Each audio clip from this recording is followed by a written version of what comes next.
ভাইয়া, আমার ভার্সিটির আর কোচিংয়ের বেতন দেওয়া লাগবে। এবার যদি সঠিক সময়ে বেতন দিতে না পারি তাহলে আমাকে ভার্সিটি ও কোচিং থেকে বের করে দিবে বলেছে। ভাইয়া, আমরা বন্ধুরা মিলে সবাই ঠিক করেছে সেন্ট মার্টিন যাবে, আর সেখানে একটা 5 তারকা হোটেল থাকবে। আমিও তাদের সাথে যেতে চাই। আমায় ওদের সাথে যাওয়ার জন্য 5,000 টাকা লাগবে।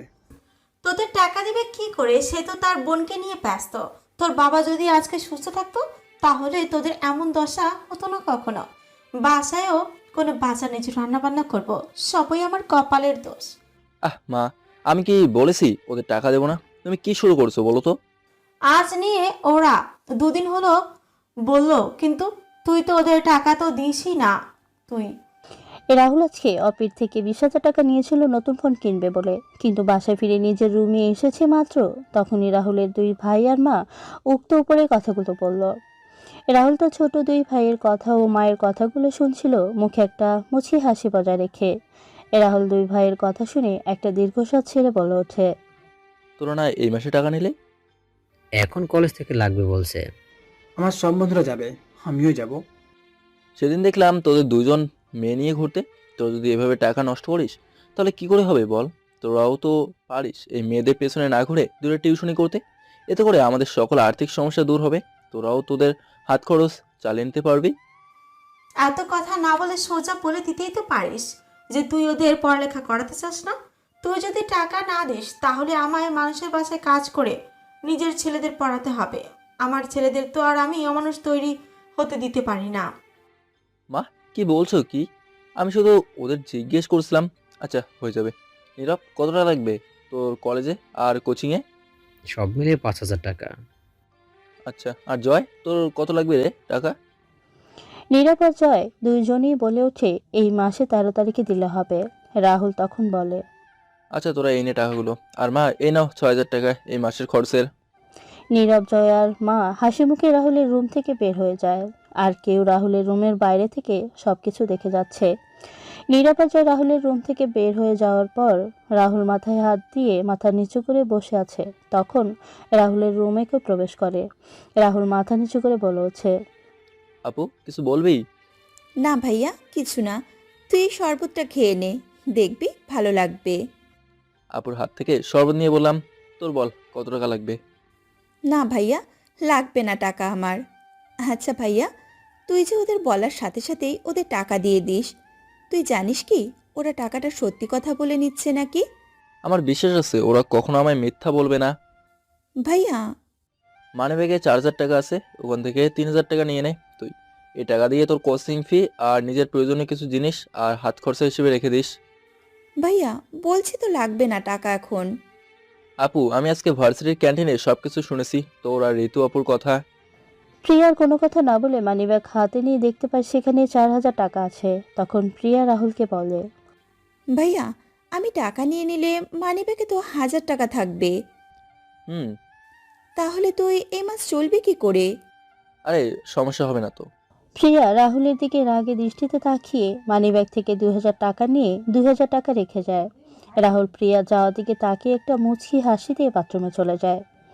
রাহুল ফ্রেশ হয়ে বের হতেই মনে হয় বাবার ওষুধের টাকা দেওয়া হয়নি মায়ের কাছে। রাহুল মানিব্যাগ থেকে টাকা নিয়ে মায়ের রুমের সামনে চলে যায়। রাহুল রুমের সামনে গিয়ে শুনতে পেল ডলি বেগম বলছে, তোদের জন্য আর কত কথা শুনতে হবে ওই অনাথের কাছে? টাকার যখন দরকার হয় তখন একসাথে বলতে পারিস না? আর মেয়ে নিয়ে ঘোরার সময় চারপাশে চোখ কান খোলা রেখে চলাফেরা করতে পারিস না? মা আসলে আমরা বুঝতে পারিনি মা। চুপ কর। এই আপদগুলোকে যে কি করে যে বের করি বাসা থেকে সে চিন্তা করে আমি মরি। আর তোরা কি করছিস শুনি? খেয়ে খেয়ে এক একটা অষ্টরম্ভা হচ্ছিস, একটা উপায়ও বের করতে পারলি না। তোদের আমার ছেলে বলতে লজ্জা করে। রাহুল কথাগুলো শুনে একটা হাসি দিয়ে চলে আসে সেখান থেকে। নিজে এসে খাবার টেবিলে চলে যায়। টেবিলে গিয়ে দেখতে পায় প্রিয়া আগে থেকেই টেবিলে বসে আছে। তখন রাহুল বলে, কিরে আপু, তুই খাবার খেয়েছিস? না, একসাথে খাবো। জয়, নীরব আর মা কই? তারা খাবার খেয়ে নিয়েছে। রাহুল প্লেট সামনে নিয়ে দেখতে পায় ডাল সবজি আর মাছের কিছু কাটা রাখা আছে, আর তার প্রিয়ার জন্য। রাহুল প্রিয়া থেকে তাকিয়ে বলে, খাওয়া শুরু কর আপু। আচ্ছা ভাইয়া, তুই এদের কিছু বলিস না কেন? দেখিস না, এরা প্রতিদিন ভালো ভালো খাবার খেয়ে আমাদের জন্য সব কাঁটাযুক্ত খাবার রেখে যায়। কতদিন হলো একটু ভালো কোনো খাবার খাই না। যদি মা বেঁচে থাকতো তাহলে হয়তো আমাদের এমন খাবার খেতে হতো না। রাহুল তখন খাবারটা মুখে দিবে, তখনই প্রিয়ার কথাগুলো রাহুলের হাতের খাবার হাতেই থেকে যায়। রাহুল প্রিয়ার দিকে তাকিয়ে দেখে প্রিয়া কথাগুলো বলে চুপচাপ খাবার খেয়ে নিল। তখন রাহুল প্রিয়াকে বলে, আপু, খাবারটা কিন্তু ভালো হয়েছে রে, তাই কথা না বলে খাবার খেয়ে নে। প্রিয়ার কোনো কথা বলল না। প্রিয়া জানে রাহুলকে আর কিছু বলে লাভ হবে না, তাই প্রিয়া চুপচাপ খাবার খেয়ে নিল। রাহুল খাবার খেয়ে তার রুমে শোয়া মাত্র রাহুলের ফোন বেজে ওঠে। রাহুল ফোন হাতে নিয়ে দেখতে পায় অপি কল দিয়েছে। অপি হলো রাহুলের জিএফ। রাহুল কল রিসিভ করতেই অপি বলে ওঠে, এই, তোর কি কোনো দায়িত্ব নেই? টাকার দরকার পড়লে আমার কথা মনে হয় না? মেয়েবাজি করতে থাকিস তুই? তোর সাথে রিলেশনশিপ যাওয়াটাই আমার জীবনের সবচেয়ে বড় ভুল। মানুষের বিএফ কত কিছু করে নিজের জিএফ এর জন্য, আর তুই আমার জন্য আজ পর্যন্ত কিছু করেছিস? শুধু বাদাম আর রাস্তার ধারে চা নিয়ে আসতি, আর উল্টে আমার কাছ থেকে তুই টাকা ধার নিস, এমনকি আজকেও নিলি। আজ পর্যন্ত কত টাকা নিয়েছিস সেটার কোনো হিসেব আছে তোর কাছে? আর জান, তুমি কি বলছো এসব? সব কিছুরই হিসেব আছে আমার কাছে, চাকরি পেয়ে গেলেই দিয়ে দেবো সব। রাখ তোর বড় লোকদের মতো কথা বলা, থাকিস তো ফকিরের মতো। আর শুন, তোর মতো ড্রাইভারের সাথে আমার রিলেশনশিপ কন্টিনিউ করা সম্ভব না। আর শোন, কয়েকদিন পর আমি বিয়ে করছি। কি বলছো কি তুমি? তুমি না আমায় ভালোবাসো? তোর কি আছে, চলিস তো আমার টাকা দিয়ে। শোন, তুই যদি তোর পরিবারকে ছাড়তে পারিস তাহলে ফিরে আসিস আমার কাছে।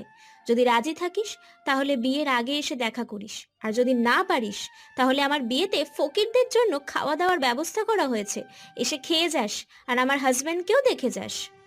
আরে তুমি আমাকে এসব বলে রাগাতে পারবে না জান। বলো কি করছো তুমি এখন জান? এই রাগ তো তোর জান তোর কাছে। আজকে থেকে তোর সাথে আমার কোনো সম্পর্ক নেই। তুই যদি আমার সামনে কখনো আসিস তাহলে তুই মারা পড়বি। আর তোর মতো ফকিরকে আমি এই টাকাগুলো ভিক্ষা দিলাম, যা। তোর কাছে তো আমার চেয়ে তোর পরিবারের বড়, তাই না? তোর পরিবার নিয়েই থাক। আজকের পর থেকে তোর সাথে আমার কোনো সম্পর্ক নেই। ওপি, এমন করো না প্লিজ। আমি তো চাকরির জন্য চেষ্টা করছি, কিন্তু পাচ্ছি না। চাকরি পেলে তুমি এবং আমার পরিবারের মুখে হাসি ফুটিয়ে তুলতে পারবো। আমাকে কয়েকটা দিন সময় দাও প্লিজ। ওই যে একটু আগে বললাম, তুই যদি তোর পরিবারকে ছাড়তে পারিস তাহলেই হয়তো আমি ভেবে দেখতে পারি। কি বললে তুমি অপি? তুই ঠিকই শুনেছিস, যদি পরিবার ছাড়তে পারিস তাহলে ফিরে আসিস। আমার কথা মানলে ফিরে আসিস, আর না মানলে আমায় ভুলে যা। এখন তুই ঠিক কর তুই কি করবি। মানে? কি রে, কি করবি বল? হ্যাঁ বা না, যে কোনো একটা বেছে নিতে হবে তো তোকে। রাহুল কিছু সময় চিন্তা করে মুখে হাসি ফুটিয়ে তুলেও চোখ দিয়ে জল গড়িয়ে পড়ছে। রাহুল চোখের জল মুছে বলে ওঠে, ভালো থেকো নতুন স্বামী আর সংসার নিয়ে। আমি ছাড়া আমার পরিবারের দেখাশোনা করার জন্য কেউ নেই, তাই আমার পরিবারকে আমি ছাড়তে পারবো না। তুমিও ভালো থেকো। ছোট লোকের বাচ্চা, আর কখনো তুই আমার সাথে যোগাযোগ করবি না। আমার সাথে আর কখনো আসবি না তুই। ফোন রাখ কুত্তার বাচ্চা। অপি শোনো। অপি। কথাগুলো বলেই অপি ফোন কেটে দিল। রাহুল ফোন ব্যাক করলো, কিন্তু ফোন বন্ধ বলছে। রাহুলের সবার কথা শুনে এত কষ্ট হচ্ছিল না, কিন্তু আজকে রাহুলের অনেক কষ্ট হচ্ছে। রাহুল 2টা ঘুমের ওষুধ খেয়ে ঘুমিয়ে পড়ে। এবার আপনাদের আমাদের গল্পের নায়কের সাথে পরিচয় করে দেয়। আমাদের গল্পের নায়কের নাম রাহুল রাজ চৌধুরী। 2 বছর হলো রাহুল মাস্টার্স করেছে অ্যাকাউন্টিং ডিপার্টমেন্টে, সিলেটের সরকারি কলেজে। আর প্রিয়া একই কলেজে মাস্টার করেছে। নিরাপত্তায় অনার্স 2য়-4র্থ বর্ষে পড়ে লিডিং ইউনিভার্সিটিতে। রাহুলের মা নেই, আর বাবা অসুস্থ। রাহুলের মা রাহুলকে আর তার ছোট বোন প্রিয়াকে 10 ও 3 বছর বয়সে রেখে পরপারে পাড়ি দেন। তখন রাহুলের বাবা রাহুলের দেখাশোনা করার জন্য আবার বিয়ে করেন। রাহুলের সৎ মা টলি বেগম রাহুলদের সাথে প্রথমে ভালো ব্যবহার করলেও কয়েক মাস পর রাহুলের সাথে খারাপ ব্যবহার করা শুরু করেন।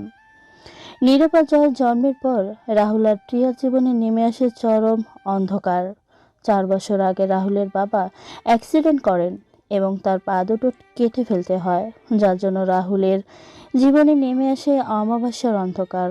রাহুল বাধ্য হয়ে পড়ালেখার পাশাপাশি একটা চাকরি খোঁজ করতে লাগলো। কয়েকদিন পর একটা ড্রাইভারের চাকরি পায়, যার বেতন 12,000 টাকা। অপি আর রাহুল একই কলেজে পড়ে। অপের সাথে রাহুলের সম্পর্ক 3 বছরের, আর আজ তাদের ব্রেকআপ হয়ে গেল। বাকিটুকু না হয় গল্পের সাথেই থাকলে জানতে পারবেন।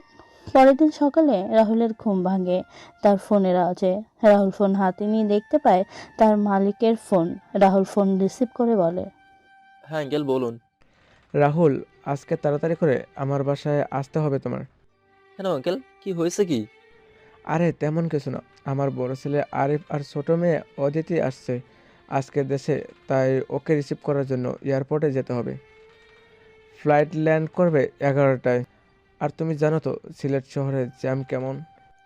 আঙ্কেল আমি আবার আপুকে কলেজে নামিয়ে দিয়ে তাড়াতাড়ি চলে আসবো, আপনি আর আন্টি রেডি থাকবেন। রাহুল কথা বলে ফোন রেখে ওয়াশরুমে গিয়ে ফ্রেশ হয়ে নিচে গিয়ে তার বাবার রুমে যায়। তখন রাহুল তার বাবাকে ঘুম থেকে ডেকে তুলে মুখ ধুয়ে দিয়ে হালকা নাস্তা নিয়ে এসে খাইয়ে দেয়। আর রাহুলের বাবা কান্না করে বলেন, তোর অনেক কষ্ট হয় তাই না রে বাবা? আরে না বাবা, আর তুমি কান্না করছো যে? তোর এই বয়সে ঘোরাঘুরি করার কথা, কিন্তু তুই পরিবারের জন্য সব বিসর্জন দিয়ে দিচ্ছিস। কি করব বল? সৃষ্টিকর্তা যে আমার চিরদিনের জন্য বিছানায় শুইয়ে দিয়েছেন, আমি বাবার দায়িত্বগুলো পূরণ করতে পারলাম না ঠিক করে। বিয়ে করেছিলাম তোদের সুখের কথা চিন্তা করে, কিন্তু তোদের সুখের পরিবর্তনে দুঃখটা বাড়িয়ে দিলাম। আরে বাবা কান্না করছো কেন তুমি? তুমি জানো না আমি তো আর কান্না সহ্য করতে পারি না। তুমি চিন্তা করো না, সৃষ্টিকর্তা তো আছেন, বিকেলে তোমায় ওষুধ নিয়ে আসবো, তুমি চিন্তা করো না তো, এখন নাস্তা করে নাও। তারপর রাহুল তার বাবাকে নাস্তা খাইয়ে দিয়ে রেডি হয়ে হালকা কিছু খাবার খেয়ে প্রিয়াকে নিয়ে বেরিয়ে পড়ে। প্রিয়াকে কলেজে নামিয়ে দিয়ে রাহুল চলে যায় তার আঙ্কেলের বাসায়, যেখান থেকে আঙ্কেল আর আন্টিকে নিয়ে রাহুল চলে যায় এয়ারপোর্টে। 11:30 আরিফ আর অতিথি এয়ারপোর্টে সমস্ত কাজ শেষ করে বের হয়ে আসে। রাহুল ব্যাগগুলো গাড়িতে তুলে গাড়ি চালানো শুরু করে। 12:40 বাসায় এসে রাহুল পৌঁছায়। আঙ্কেল আর বাকি সবাই ভিতরে চলে যায়। রাহুল ব্যাগগুলো গাড়ি থেকে নিয়ে আরিফ আর অদিতির রুমে রেখে দিয়ে নিচে এসে আঙ্কেলকে উদ্দেশ্য করে বলে, আঙ্কেল আমি এবার আসি তাহলে, 3টার দিকে চলে আসবো আমি। আচ্ছা। তখন অদিতি রাহুলের সামনে এসে রাহুলের দিকে তাকিয়ে বলে ওঠে, এই ড্রাইভার, কোথায় যাবে তুমি? আমি একটু পরে বের হব, তখন আমায় নিয়ে যাবে কে? ম্যাডাম এখন আমার বোনকে কলেজ থেকে বাসায় নিয়ে যাব, আর এই টাইমটা আমি আঙ্কেলকে বলে কাজে এসেছি। আচ্ছা রাহুল, তুই যা, আর 3টায় চলে আসিস। আচ্ছা রাহুল, তুই গাড়ি থেকে অপেক্ষা কর, আমি আসছি। আঙ্কেল কোথাও যাবেন আপনি? না, আমি আসছি, তুই যা। রাহুল আর কোনো কথা না বলে বাইরে চলে যায়। আরিফ আর অদিতি তার রুমে চলে যায়। কিছুক্ষণ পর আঙ্কেল রাহুলের হাতে একটা খাম ধরিয়ে দিয়ে বলেন, এই নে তোর বেতন।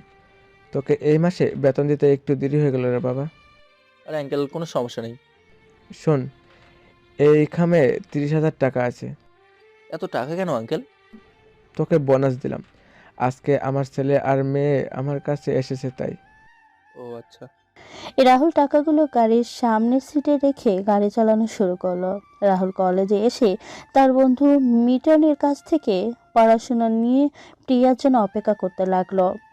কিছুক্ষণ পর প্রিয়াও চলে আসে।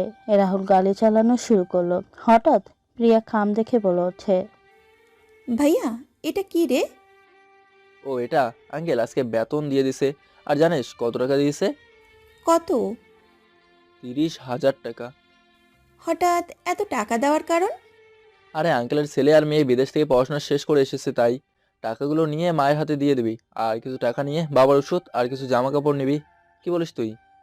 ভাইয়া, আমার 15,000 টাকা লাগবে, আর সেটা কালকেই লাগে। কেন? জানি না, স্যার বলল তাই। আচ্ছা রেখে দিস তোর কাছে টাকা, আর বাকি টাকাগুলো দিয়ে দিস মাকে। ভাইয়া, তোর কি কোনো শখ বা ইচ্ছে নেই? পরিবারের বড় ছেলেদের শখ বা ইচ্ছে কোনোটাই থাকে না আপু, তাদের কাঁধে থাকে দায়িত্ব নামক সবচেয়ে বড় শখ বা ইচ্ছে। ভাই, কি করব বল? আমিও চেষ্টা করছি, কিন্তু কোনো কিছু পাচ্ছি না রে। তোর এই ভাই থাকতে তোর কোনো কিছু দরকার হবে না, যদি কিছু দরকার হয় তাহলে আমায় বলবি, দেখবি হাজির হয়ে যাবে। মা চলে যাওয়ার পর থেকেই তো তুই দিয়ে যাচ্ছিস সব কিছু।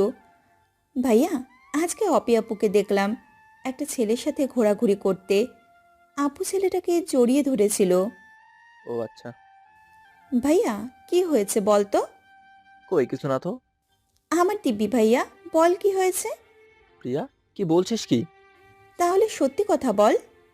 অপি আমার সাথে থাকতে চায় না? সত্যি তো আমার কি আছে বলতো? আমার মতো একটা ড্রাইভারের সাথে থাকবে কি করে ও? আমি আজ পর্যন্ত অপিকে ভালো কিছু দিতে পারিনি, কোথাও নিয়ে ঘুরতেও যেতে পারিনি, কোনো ভালো রেস্টুরেন্টে ভালো কিছু খাওয়াতেও পারিনি। তাহলে অপি আমার সাথে থাকবে কি করে? রাহুল কথাগুলো বলে চোখের পানি ছেড়ে দিল। রাহুলের কথাগুলো শুনে প্রিয়ার চোখের কোণে জল চলে এলো। প্রিয়া সেই জল রাহুলকে লুকিয়ে মুছে বলে ওঠে, ভাইয়া, অপিয়াপুর সাথে একবার কথা বলে দেখি, ঠিক করা যায় কিনা সব। আপু, তুই এই কাজ করতে যাস না কখনো। কেন? তুই কি প্রিয়া আপুকে ছাড়া ভালো থাকবি? জানিস তো একটা জিনিস, যখন কোনো ফুল গাছে বা ফল গাছে চোরের হাত লেগে যায়, সেই গাছে কখনো আর ফুল বা ফল আসে না। ঠিক তেমনই আমাদের ভালোবাসায় চোরের হাত লেগে গেছে, সেটা আর কখনো ঠিক হবে না। কিন্তু ভাইয়া, চল রেস্টুরেন্টের ভেতরে। এখানে কেন? কালকে না বললি তোর ভালো খাবার খেতে ইচ্ছে করছে, তাই নিয়ে এলাম। ভাইয়া, এখানে তো অনেক টাকা খরচ হবে। আজকে ভাইয়া তোকে খাওয়াবে, তুই বল কি খেতে চাস। আজকে আমি তোকে ট্রিট দিলাম। ভাইয়া, তুই অর্ডার কর। রাহুল ওয়েটারকে ডাক দিয়ে কিছু খাবার অর্ডার করলো। তারপর ভাই বোন মিলে খাওয়া দাওয়া করে রেস্টুরেন্টের বিল মিটিয়ে বাসা চলে আসে। ভাইয়া, এই নে তোর 15,000 টাকা। বাসায় এসে চল ভেতরে চল। তারপর দুইজন চলে যায় নিজের রুমে। ফ্রেশ হয়ে এসে রাহুল খাবার টেবিলে চলে আসে প্রিয়ার আগে। রাহুল টেবিলে এসে দেখতে পায় রাহুল আর প্রিয়ার খাবার বেড়ে রাখা। সেই খাবার চারপাশে মাছি ঘোরাঘুরি করছে। তখন রাহুল প্রিয়ার জন্য রাখা ভাত ফেলে দিয়ে নতুন করে খাবার নিয়ে আসে, আর রাহুল আগের খাবারগুলো খেয়ে নেয়। এখন আপনারা বলবেন রেস্টুরেন্টে খাবার খেয়ে আবার কেন খাবার খাচ্ছে? আরে, এখন যদি না খায় তাহলে আবার সমস্যা হবে, তাই খেয়ে নিল খাবার। অবশ্যই এর থেকে আরও খারাপ খাবারও রাহুল আর প্রিয়াকে খেতে হয়েছে। রাহুল চাকরি পাওয়ার পর কিছুটা উন্নতি হয়েছে খাবারের। রাহুল খাবার খেয়ে উঠে প্রিয়ার জন্য রাখা খাবারগুলো ঢেকে রেখে চলে যায় তার রুমে। রাহুল তার মায়ের রুমের সামনে গিয়ে বলে, মা, আসবো? কি জন্য আসবি ওখান থেকে বল? মা বেতন দিয়েছে আজকে, এ নাও 10,000 টাকা। ভেতরে আয়, দে টাকাগুলো দে আমার কাছে। রাহুল রুমে ঢুকে টাকাগুলো তার মায়ের হাতে দিয়ে দেয়। রাহুল যখন চলে আসবে তখন ডাউলি বেগম বলে ওঠেন, শোন, 2 দিন পর আমার বোনের মেয়েরা আসবে, ওরা কয়েকদিন থাকবে আমাদের এখানে। তুই আর প্রিয়া কয়েকদিনের জন্য অন্য কোথাও থেকে ঘুরে আয়, তোদেরও ঘোরা হবে ভাই বোনের। মা, এত না ঘুরিয়ে সোজা বললেই তো হয়। আমরা যেন এই কয়েকদিন বাসায় না থাকি, যাতে তোমার বোনের মেয়েদের কোনো সমস্যা না হয়। ধরে নে তাই, কালকে বিকেলে চলে যাবি তোরা। তোদের বাবাকে এই বিষয়ে কিছু বলবি না, আর বললে কি করবে তোর পঙ্গু বাবা আমার? মা চিন্তা নেই, আমি বাবাকে বলবো না। কালকে বিকালে আমি আর আপু চলে যাব, তোমরা নিশ্চিন্তে থাকতে পারো। রাহুল কথাটা বলে রুম থেকে চলে আসে তার রুমে। কিছু সময় রেস্ট নিয়ে চলে যায় প্রিয়ার রুমে। প্রিয়া খাওয়া দাওয়া শেষ করে নিজের রুমে এসে বই নিয়ে বসেছে। তখন রাহুল রুমে ঢুকে বলে, আপু, তোর ব্যাগ গুছিয়ে নে, কয়েকদিন কোথা থেকে ঘুরে আসি আমরা। অন্যের জন্য নিজের বাড়ি, নিজের রুম ছেড়ে দিবি ভাইয়া? ভুল বলি রে আপু, বাড়ি তো এখন তাদের, আমরা হলাম আশ্রিতা। ভাইয়া, চল না আমরা অন্য কোথাও চলে যাই। বাবার কি হবে? বাবা তো এই বাড়ি ছেড়ে যাবে না, আর বাবাকে এই বাড়ি ছাড়ার কথা বললে বাবা অনেক কষ্টও পাবে রে। কোথায় যাব আমরা? সেটাই চিন্তা করছি, কোথায় যাব। ভাইয়া, চিন্তা করিস না, আমি তোর আর মায়ের সব কথা শুনে ঋতুর সাথে কথা বলি। তখন ঋতু আমায় বলেছে তার বাসায় কয়েকদিন থাকার জন্য, আর তোকেও বলেছে আমার সাথে যাওয়ার জন্য। না আপু, তুই যা, আমি আঙ্কেলের সাথে কথা বলে একটা ব্যবস্থা করে নেব। ভাই বোন আরে কিছু সময় কথা বলে রাহুল বেরিয়ে পড়ে আঙ্কেলের বাসার উদ্দেশ্যে। রাহুল আঙ্কেলের বাসায় এসে সোজা আঙ্কেলের রুমে চলে যায়। কিছু সময় আঙ্কেলের সাথে কথা বলে নেয়। তারপর রাহুল অদিতিকে নিয়ে বেরিয়ে পড়ে। কিছু দূর আসার পর রাহুল বলে, ম্যাডাম, কোথায় যাবেন? শুনেছি সিলেটের জল্লার পাহাড়ে একটা ওয়ার্কওয়ে আছে, ওখানে চলো। আচ্ছা। কিছু সময় পর রাহুলরা সেখানে পৌঁছে যায়। রাহুল গাড়ি পার্কিং করে নিয়ে অদিতিকে বলে, কি হলো ম্যাডাম, নামবেন না আপনি? আমি কি একা যাবো নাকি? হ্যাঁ, আপনিই না বললেন এখানে আসবেন। হুম, বলেছি, কিন্তু আমি কিছু চিনি না। 5 বছর পর দেশে আসলাম আমি। আমি একা যেতে পারবো না, আমার সাথে চল তুই। আচ্ছা চলুন। রাহুল গাড়ি নক করে অদিতিকে নিয়ে ওয়ার্ক ওয়েতে প্রবেশ করে। রাহুল অদিতিকে সবকিছু ঘুরিয়ে ঘুরিয়ে দেখাচ্ছে আর অদিতি দেখছে ও সাথে ছবিও তুলছে। কিছু সময় ঘুরে ঘুরে ও ছবি তুলে অদিতিকে নিয়ে সেখান থেকে বের হয়ে আসে। রাহুল আর অদিতি যখন গাড়িতে উঠে যাবে তখন রাহুলের গালে কেউ ঠাস করে থাপ্পড় বসিয়ে দিল। রাহুল কিছুটা রেগে যায়। পরক্ষণে নিজেকে সামলে সামনের দিকে রাহুলের মুখে হাসি ফুটে ওঠে। রাহুল কিছু বলার আগেই থাপ্পড় দেওয়া ব্যক্তি বলে ওঠে, ছোট লোকের বাচ্চা, ব্রেকআপ হয়নি দুদিনও হলো না, আর তার মাঝে তুই আরেকটা মেয়েকে পটিয়ে নিলি। অবশ্য তোর মতো ছোট লোক ফকিরের বাচ্চাদের দ্বারা এসব কাজ করা কোনো ব্যাপারই না। তোদের রক্তেই এরকম কাজ যে মিশে আছে। অপি, আমার কথাটা একটাবার শুনবে তো? ঠাস ঠাস করে আরো 3টা থাপ্পড় রাহুলের গালে বসিয়ে দিয়ে অপি বলে ওঠে, চুপ, একদম চুপ। ছোট লোকের বাচ্চা, আর একটা কথাও তুই বলবি না। আমার মুখের উপর কথা বলার সাহস কি করে হলো তোর? রাহুল মাথা নিচু করে গালে হাত দিয়ে দাঁড়িয়ে আছে। চারপাশে অনেক লোক জমা হচ্ছে। সবাই রাহুল আর অপির কথা শুনছে। অদিতি কিছু বুঝতে পারছে না এখানে হচ্ছে কি। অদিতি রাহুল আর অপির সামনে এসে বলে, এখানে কি হয়েছে রাহুল? এই মেয়ে তোমার মারছে কেন? কিছু না, আপনি গাড়িতে গিয়ে বসুন। গাড়িতে গিয়ে বসো মানে? এই বেয়াদব মেয়েটা তোমায় সবার সামনে থাপ্পড় মারছে, সাথে বাজে কথা বলছে। এই মেয়ে, তুই কাকে বাজে মেয়ে বলছিস? আমার সামনে দাঁড়িয়ে থাকা একটা মানুষরূপী অমানুষকে বলছি। আর আপনি যান এখান থেকে, আমি সবকিছু শেষ করে আসছি। কেন? তোর নতুন গার্লফ্রেন্ডকে বলবি না আমি কে? কি বলি তুই? আপনি গাড়িতে বসুন, আমি আসছি। ম্যাডামকে গাড়িতে বসে এসে অফিস সামনে গিয়ে দাঁড়ালাম। বললাম, আমি শুধু একজনকে ভালোবাসতাম আর এখনো ভালোবাসি, আর সেটা হচ্ছে তুমি। কিন্তু তুমি সম্পর্কটা ভেঙে দিয়েছো। তবে চিন্তা নেই, আমি আর তোমার সামনে আসবো না। কখনো ভালো থেকো তুমি। আর হ্যাঁ, আমি মারা যাওয়ার আগে তোমার কাছ থেকে নেওয়া টাকাগুলো সুদ সহ ফিরিয়ে দেবো। কি? তুই টাকা দিয়ে দিবি? নিজের পরিবার নিজের চলার জন্য তুই আমার কাছ থেকে টাকা নিয়ে চলতি, আর এখন বলছিস টাকা দিয়ে দিবি? জানেন তো, মনের ইচ্ছে পবিত্র হলো সেটা একদিন না একদিন পূরণ হবেই। আর সৃষ্টিকর্তার প্রতি বিশ্বাস আছে। আসি, ভালো থাকবেন। রাহুল কথাটা বলে সেখান থেকে চলে আসে গাড়ির কাছে।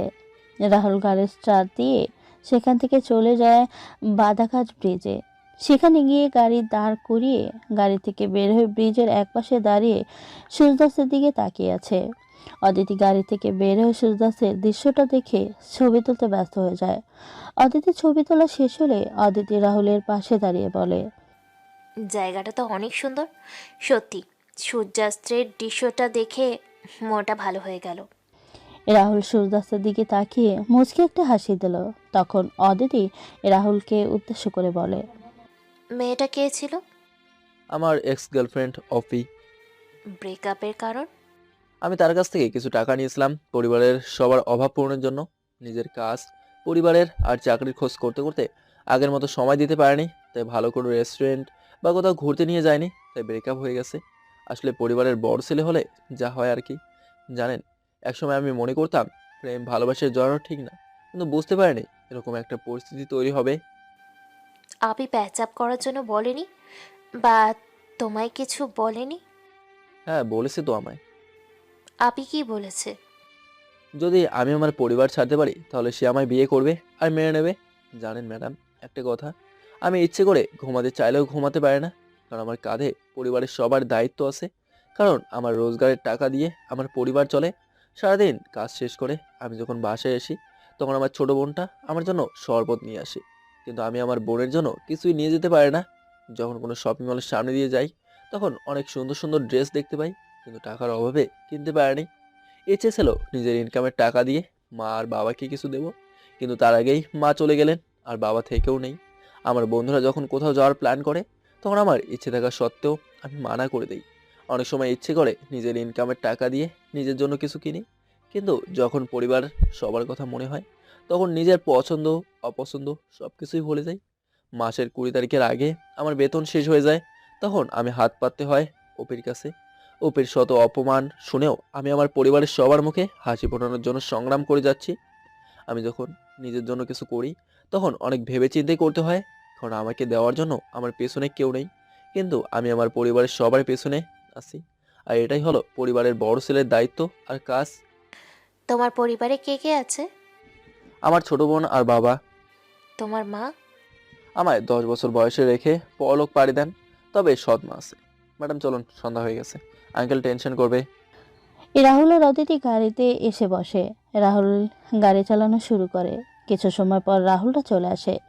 অদিতি গাড়ি থেকে নেমে বাসার ভিতরে চলে যায়, আর রাহুল গাড়ি গ্যারেজ রেখে বাসার ভিতরে প্রবেশ করে আঙ্কেলের রুমে চলে যায়।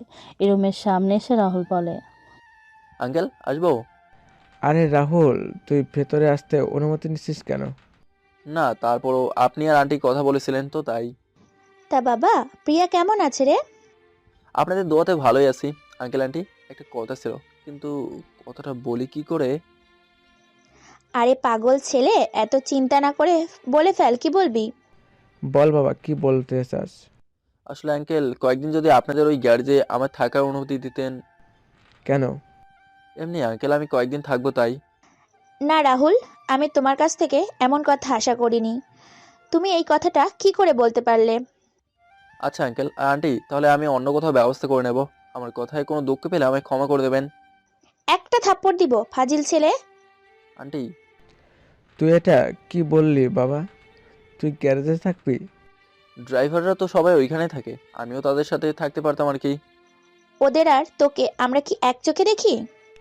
ওদের থেকে আমরা তোকে বেশি বিশ্বাস করি। তুই কয়দিন কেন, তুই আমাদের এখানে সারা জীবন থাকলেও আমাদের কিছু হবে না। তোকে আমরা আমাদের ছেলের মতোই দেখি রে বাবা। কিন্তু আঙ্কেল আন্টি, আর কোনো কথা নয়, তুই আমাদের বাড়িতে আসছিস কবে সেটা বল। কালকে আসবো। একদিন প্রিয়াকে নিয়ে আয় না বাবা, অনেকদিন হলো প্রিয়াকে দেখি না। আচ্ছা, নিয়ে আসবো একদিন। এই রাহুল কথাগুলো বলে চলে আসে বাড়িতে। বাড়িতে এসে রাহুল তার রুমে চলে যায়। রুমে গিয়ে ফ্রেশ হয়ে প্রিয়ার রুমে চলে যায়। রুমে গিয়ে দেখতে পায় প্রিয়া পড়ছে। রাহুল গিয়ে প্রিয়ার মাথায় হাত বুলিয়ে দেয়। তারপর রাহুল, জয় আর নীরবের রুমে গিয়ে তাদের কিছু সময় পড়িয়ে তার রুমে চলে আসে। রাতের খাবার খাওয়ার পর ডলি বেগম বলে ওঠে, কি বলেছিলাম মনে আছে তোর রাহুল? হ্যাঁ মা, মনে আছে। তুমি চিন্তা করো না, কালকে সকাল হলেই আমরা চলে যাব। তোমার বোনের মেয়ে আসবে, তাদের তোমার রুমে জায়গা দিলেই তো পারো মা। বা জয় আর নীরব এক রুমে আর ওদের এক রুমে দিতে পারো। তোর কথার আওয়াজ দেখি অনেক বৃদ্ধি পেয়েছে। জানিস তো বাড়িটা কার? বেশি বাড়াবাড়ি করলে বাড়ি থেকে বের করে দিব। তুমি শত চেষ্টা করলেও বাড়ি থেকে আমাদের বের করতে পারবে না, কারণ এই পরিবার চলে আমার ভাইয়ের টাকায়। তাই তুমি তোমার লিমিটের ভেতরে থেকে কথা বলো। তুমি আমাদের সাথে ছোটবেলা থেকে অনেক অত্যাচার করে আসছো, কিন্তু কিছু বলিনি, কারণ তুমি আমাদের মা হও। কিন্তু তুমি এখন আমাদের বাড়ি থেকে বের করে দিতে যাচ্ছ। আর কি বললে, বাড়ি তোমার? বাবার অসহায়ত্বের সুযোগ নিয়ে বাড়িটা লিখে নিয়েছো তোমার আর তোমার ছেলেদের নামে। আপু চুপ করবি? তোর মতো মেয়েকে বিষ খাইয়ে মেরে ফেলা উচিত। আমার খাবি, আবার আমার সাথে উচ্চস্বরে কথা বলবি? এতদিন তো বিষ খেয়ে আসছি, নতুন কি বিষ দেবে? কিরে, তোর বোনকে কিছু বলছিস না যে? কি বলবো বলো তো? প্রিয়া যা বলেছে সব সত্যিই বলেছে। তুমি আজ পর্যন্ত আমাদের সাথে মায়ের মতো আচরণ করেছো কখনো? তোমার ছেলেদের জন্য ভালো ভালো খাবার, আর আমাদের জন্য কাটা মাছি বসে থাকা খাবার, সেই খাবারগুলো খেয়েছি, কিছু বলেনি। কিন্তু আজকে তুমি আমাদের বাড়ি থেকে বের করে দিচ্ছ। কথাগুলো বলে রাহুলের প্রিয়া খাবার টেবিল ছেড়ে উঠে পড়ে। ডলি বেগম রাগে ফুঁসতে, সাথে জয় আর নীরবও।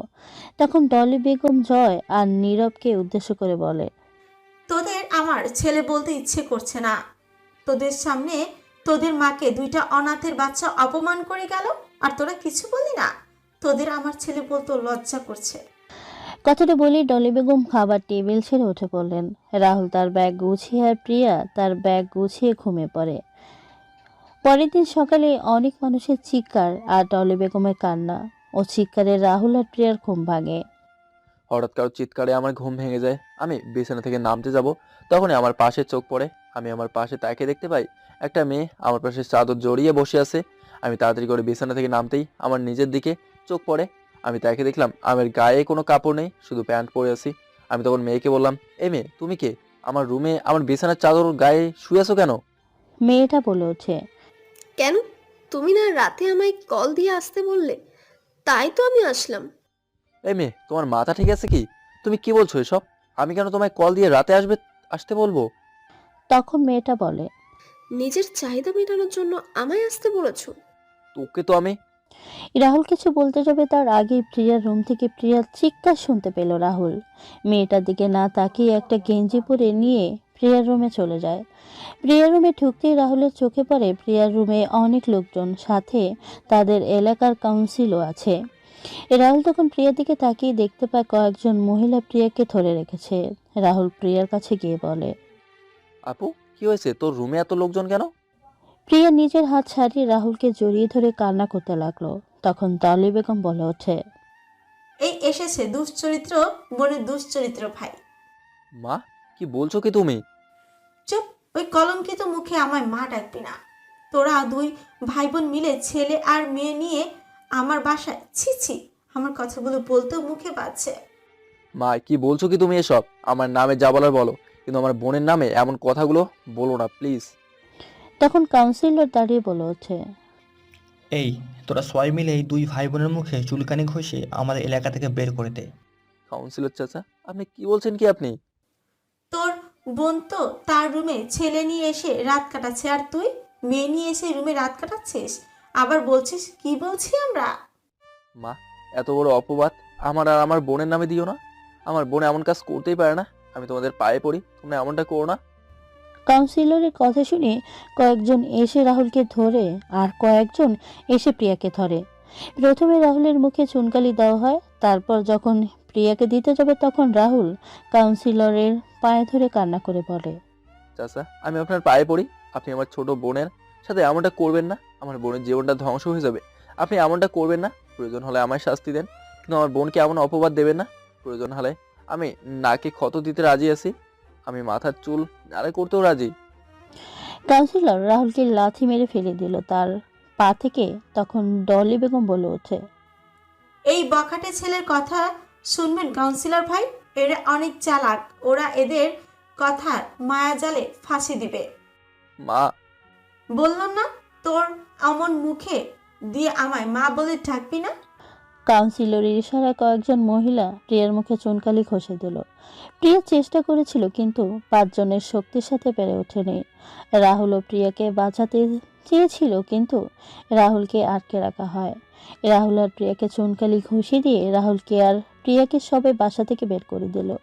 রাহুল সবার হাতে পায়ে ধরে কিছু করতে পারেনি। প্রিয়া তো লাশের মতো হয়ে গেছে। রাহুল আর প্রিয়া হাঁটতে হাঁটতে একটা পার্কে গিয়ে বসে। এদিকে আঙ্কেল আর অদিতি ও রাহুলকে কল দিয়ে যাচ্ছে কিন্তু রাহুলের ফোন রিসিভ হচ্ছে না। রাহুল প্রিয়াকে রেখে একটা কলের সামনে গিয়ে নিজের মুখ ধুয়ে ফেলে আর প্রিয়ার জন্য পানি নিয়ে যায়। রাহুল পানি নিয়ে গিয়ে দেখতে পায় প্রিয়া সেখানে নেই। রাহুল প্রিয়াকে ডাকতে থাকে, প্রিয়াকে খুঁজে যাচ্ছে চারপাশে। হঠাৎ করে রাহুল দেখতে পায় প্রিয়া রাস্তা দিয়ে হাঁটছে। রাহুল দৌড়ে গিয়ে প্রিয়াকে রাস্তা থেকে সরিয়ে নিয়ে প্রিয়ার গালে ঠাস ঠাস করে থাপ্পড় দিয়ে বলে, আপু, তুই কি করতে গিয়েছিলি? ভাইয়া, আমার বেঁচে থাকার কোনো কারণ আছে কি? যেই কাজ করিনি সেটার দায় বয়ে বেড়াতে হচ্ছে আমার। সবার কাছে আমি খারাপ মেয়ে হয়ে গেলাম রে।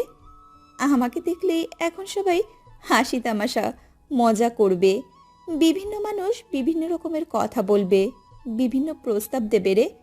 ভাইয়া, আমার অনেক ইচ্ছে ছিল রে, আমি একটা চাকরি করব, তারপর বাবা আর তোর পাশে দাঁড়াবো, কিন্তু সেটা আর হলো না রে। আমাদের জীবনে এইভাবে অন্ধকার নেমে আসবে সেটা চিন্তা করিনি রে ভাইয়া। প্রিয়া কথাগুলো বলে রাহুলকে জড়িয়ে ধরে কান্না করতে লাগলো। রাহুল ও প্রিয়ার কান্না দেখে নিজেকে সামলে রাখতে পারেনি, সেও চোখের জল বিসর্জন দিতে লাগলো। তখন হঠাৎ করে রাস্তা দিয়ে আরিফ যাচ্ছিল। তখন রাহুলকে দেখতে পেয়ে রাহুলের পাশে এসে গাড়ি থামিয়ে বলে, ভাইয়া, তুমি এখানে? আর কি হয়েছে? আরিফ স্যার, আপনি এখানে?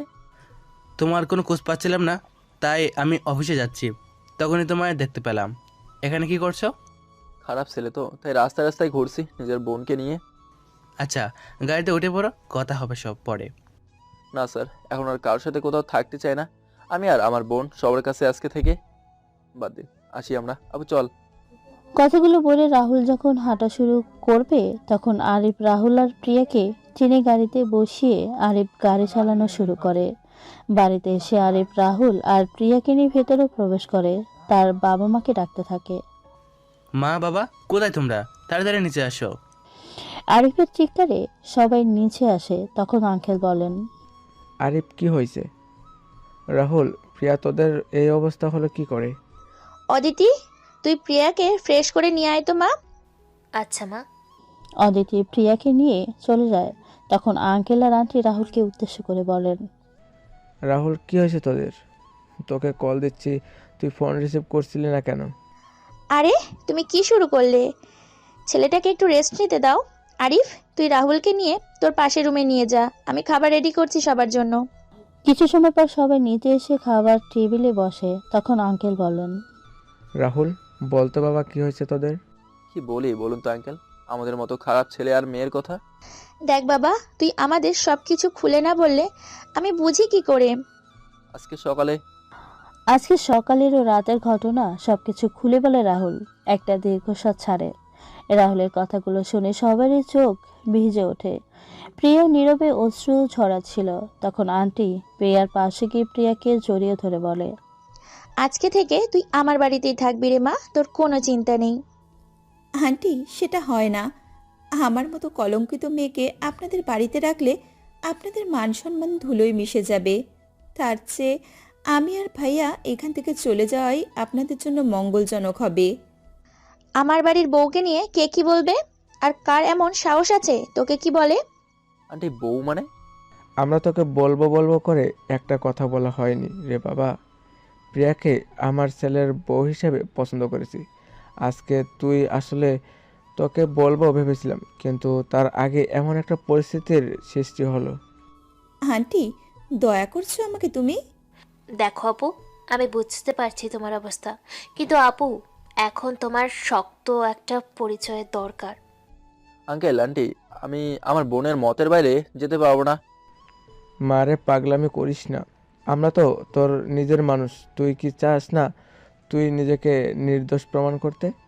কিন্তু আচ্ছা, বিয়ে না হয় কদিন পরেই হবে। তুই আমাদের নিরাশ করিস না মা, তুই তোর লেখাপড়া চালিয়ে যাবি আমাদের এখান থেকে। প্রিয়া কিছু সময় চুপ থেকে রাহুলের দিকে তাকায়। প্রিয়া ইশারা করে বলে সে রাজি। তখন রাহুল বলে, আচ্ছা আপু, এখানে থাকবে। সবাই নাস্তা করে চলে যায় যার যার রুমে। অদিতি প্রিয়াকে নিয়ে তার রুমে চলে যায়, আর রাহুল বাগানের পুকুর পাড়ে গিয়ে বসে। আজকের ঘটনাগুলো মনে হচ্ছে আর রাহুলের চোখের জল বেরোচ্ছে। একসময় রাহুল কান্না মিশ্রিত কণ্ঠে আকাশের দিকে তাকিয়ে বলে, মা, আমি পারিনি তোমার কথা রাখতে। আমি বলেছিলাম তোমার মেয়েকে কোনো কষ্ট বা কোনো অভাব বুঝতে দেবো না, কিন্তু আজকের এত বড় অপবাদের হাত থেকে আমার বোনকে বাঁচাতে পারিনি। আমি পারিনি আমার বোনের পাশে দাঁড়াতে। যাদের এত আপন ভাবতাম, আজ তারাই আমার পেছন থেকে ছুরি মেরে বুঝিয়ে দিল পর কখনো আপন হয় না। মা, তোমার এই হতভাগা ছেলেকে ক্ষমা করে দিও। রাহুল কথাগুলো বলছে আর চোখে জল ফেলছে। হঠাৎ করে রাহুলের কাঁধে কারো হাতের স্পর্শ পেয়ে রাহুল পেছনে তাকিয়ে দেখে অদিতি দাঁড়িয়ে আছে। রাহুল চোখের জল তাড়াতাড়ি মুছে দাঁড়িয়ে যায়। তখন রাহুল মুখে হাসি বজায় রেখে বলে, হ্যাঁ ম্যাডাম বলুন। কান্না করছিলে কেন? কোথায় কান্না করছিলাম? আপনি হয়তো ভুল দেখছেন। আমি স্পষ্ট দেখেছি তুমি কান্না করছিলে। এখন বলো, কেন কান্না করছিলে? পরিবারের বড় ছেলেদের কান্নার কোনো কারণ থাকে না। পরিবারের বড় ছেলেরা কান্না করে সবার আড়ালে কিংবা রাতের অন্ধকারে। যেই কান্নার কোনো আওয়াজ থাকে না, থাকে শুধু আফসোস আর পরিবারের দায়িত্ব। কি হয়েছে বলবে আমায়? শুনেছি নিজের কষ্টগুলো অন্যের সাথে শেয়ার করলে কিছুটা হালকা হয়। তুমি তোমার কষ্টগুলো আমার সাথে শেয়ার করতে পারো। আর কি যেন করবেন? আর কি বললেন? অন্যের সাথে শেয়ার করব? আপনি ভুল জানেন। কি ভুল জানি? ওই যে কষ্ট শেয়ার করার কথাটা। রাহুল কথাটা বলে চলে আসে সেখান থেকে। রাত 8টায় রাহুলের ফোন বেজে ওঠে। তখন রাহুল ফোন বের করে দেখতে পায় তার ভাই নীরবের কল। রাহুল রিসিভ করতেই নীরব বলে, ভাইয়া, বাবা কেমন যেন করছে, তুমি তাড়াতাড়ি চলে এসো। আমরা কিছু বুঝতে পারছি না, প্লিজ ভাইয়া প্লিজ। আচ্ছা তোরা চিন্তা করিস না, আমি আসছি। তুমি তাড়াতাড়ি আসো ভাইয়া। রাহুলও তাড়াতাড়ি করে বের হয়ে যায় বাসা থেকে। কিছুক্ষণ পর রাহুল তার নিজের বাসায় এসে পৌঁছে যায়। রাহুল বাসায় দেখতে পায় সবাই বাসায় বসে ডান্স করছে। রাহুল নীরবকে খুঁজতে থাকে। কিছুক্ষণ পর রাহুল নীরবকেও পেয়ে যায়। তখন রাহুল নীরবকে বলে, কিরে নীরব, এসব কি? দেখতে পারছো না সবাই নাচানাচি করছে আর এনজয় করছে? তুই না বললি বাবা অসুস্থ? বাবা কোথায়? ওই বড় তার রুমে আছে, দেখো গিয়ে। বুঝতে বাকি রইলো না যে নীরব ড্রিঙ্কস করেছে। আমি সেখানে সময় নষ্ট না করে চলে এলাম বাবার কাছে। বাবার রুমে এসে দেখতে পেলাম বাবা শুয়ে আছে। আমি বাবার কাছে গিয়ে বললাম, বাবা কেমন আছো তুমি? তুমি ঠিক আছো তো? বাবা তুই এসেছিস? আমি জানতাম তুই আসবি। তোর চলে যাওয়ার পর থেকে ও বাসায় কী সব শুরু করেছে দেখ। আমি বাধা দেওয়াতে আমার উপরও হাত তুলেছে ওরা। কি বলছো কি বাবা তুমি? তোমার উপর হাত তুলেছে ওরা? মানে কে তুলেছে? তোর মা, জয় আর নীরব। আমি আসছি, 1 মিনিট। রাহুল তার বাবার রুম থেকে বের হয়ে আসে। সবাই যেখানে ডান্স করছে, তারপর মিউজিক বন্ধ করে সমস্ত ড্রিঙ্কস ফেলে দিল। সবাইকে বাসা থেকে বের হয়ে যাওয়ার জন্য বলে চিৎকার করে। তখন জয়, নীরব আর তার মা সামনে আসেন। এসে রাহুলকে বলে, এই তোর তো সাহস কম না, তুই আমার বাসায় এসে আমার অনুষ্ঠানে বাগড়া দেওয়ার চেষ্টা করছিস? কি শুরু করেছো কি তুমি? তুমি তোমার বাসা বলে তুমি আর তোমার ছেলে মিলে বাবার সাথে এমন ব্যবহার করবে? তুমি বাসায় সেই কি শুরু করেছো এসব? যে বাসায় কখনো মদের প্রবেশ হয়নি, আজকে তুমি সেই বাসায় মদ নিয়ে এসে ফুর্তি করছো। ভাইয়া মুখ সামলে কথা বলবে কিন্তু। চুপ, একদম চুপ, কোনো কথা বলবি না। তোদেরও অনেক সাহস বেড়েছে খুব। পরিস্থিতি বেগদিক দেখে ডলি বেগম সবাইকে চলে যেতে বলেন। তারপর নীরব এসে পিছন থেকে রাহুলের মাথায় রড দিয়ে আঘাত করে 2 বার। সাথে সাথে রাহুল মাগো বলে মাথায় হাত দিয়ে বসে পড়ে আর মাথা দিয়ে রক্ত পড়া শুরু হয়। তখন রাহুল বলে, নীরব, হ্যাঁ আমি তোদের জন্য আমার সম্পত্তির কোনো ভাগ পাইনি, তাই তো কালকে তোদের প্ল্যান করে বাড়ি থেকে বের করে দিলাম। কিন্তু এই বুড়ো অনেক আগে চালাকি করে তোর নামে সবকিছু লিখে দিয়েছে, এখন তোকে মেরে সেগুলো নিয়ে নিব। তোদের জন্য আমি সবকিছু করলাম আর তোরা সামান্য সম্পত্তির জন্য এমন করলি? আরে তোরা বললে আমি নিজেই নিজের জীবনটাই দিয়ে দিতাম। তার জন্য আমার বোনটাকে এমন শাস্তি কেন দিলি তোরা? তোরা হলি আমাদের পথের কাটা, তাই তো তোদের উপরে ফেলেছি। নে এবারে কাগজে সাইন কর। তোরা যদি একবার বলতি আমায় তোদের সম্পত্তির প্রয়োজন, তাহলে আমি তো সবকিছু তোদের নামেই দিয়ে দিতাম। নিজের পড়ালেখা শেষ করে তোদের মুখে হাসি ফোটানোর জন্য ড্রাইভারের চাকরি নিয়েছি। তোদের মুখে হাসি ফোটানোর জন্য নিজের পছন্দ, নিজের শখ, নিজের ভালোবাসা সব কিছুই বিসর্জন দিয়েছি। আর তোরা আমার পেছন থেকে আমায় ছুরি মারলে এভাবে? নে এবার সাইন কর এই কাগজে। আমি জীবিত থাকতে সাইন করব না, না কখনো করব। তোরা তোদের পাপের শাস্তি ভোগ করতেই হবে। তারপর জয় আর নীরব মিলে রাহুলকে মারা শুরু করে। রাহুলের বুকে, পেটে আর মুখে আঘাত করতে থাকে। একসময় রাহুলের মুখ দিয়ে রক্ত পড়া শুরু হয়। রাহুল তাকিয়ে আছে জয় আর নীরবের দিকে। রাহুলের মুখে হাসি আর চোখে জল। রাহুল মনে মনে চিন্তা করছে, যে ভাইদের জন্য নিজের সবকিছু ছেড়ে দিলাম, তাদের ভালো কোনো জায়গায় নিয়ে যাব, আজকে তারাই আমায় মারছে। কি ভাগ্য ভালো আমার, যাদের ওই আপন ভাবি তারাই আমার পর ভেবে এভাবে আঘাত করে দূরে ঠেলে দেয়। হায়রে নিয়তি আমার। হঠাৎ রাহুল একটা কাশি দিল আর মুখ দিয়ে অনেক রক্ত বের হয়ে যায়। অতিরিক্ত রক্ত বের হয় ও মাথায় আঘাতের কারণে রাহুল অজ্ঞান হয়ে যায়। তখন ডলি বেগম একটা দলিলে রাহুলের আঙ্গুলের ছাপ নিয়ে বলে ওঠেন, এই দাঁড়া তোরা, আর মারিস না, মারা যাবে তাহলে। আমাদের কাজ হয়ে গেছে, এবার এই আবর্জনাকে কোনো ডাস্টবিনে ফেলে আয়। জয় দেখ তো বেঁচে আছে কিনা। জয় রাহুলের হাতে পালস চেক করে বলে, বেঁচে আছে, তবে অজ্ঞান হয়ে গেছে। এক কাজ কর তোরা, রাহুলকে ধরে নিয়ে ডাস্টবিনে ফেলে আয়। অনেক দিনের ইচ্ছে ছিল ওকে ভালো করে একটা শিক্ষা দিব, আজকে তোদের জন্য সেটা হয়ে গেল। জয় আর নীরব রাহুলের জ্ঞানহীন দেহটাকে হিড়হিড় করে টানতে টানতে আগে থেকে দাঁড়িয়ে থাকা গাড়িতে তোলে। তারপর ড্রাইভারকে বলে গাড়ি চালানোর জন্য। তারপর একটা নির্জন ডাস্টবিনের পাশে ফেলে দেয়।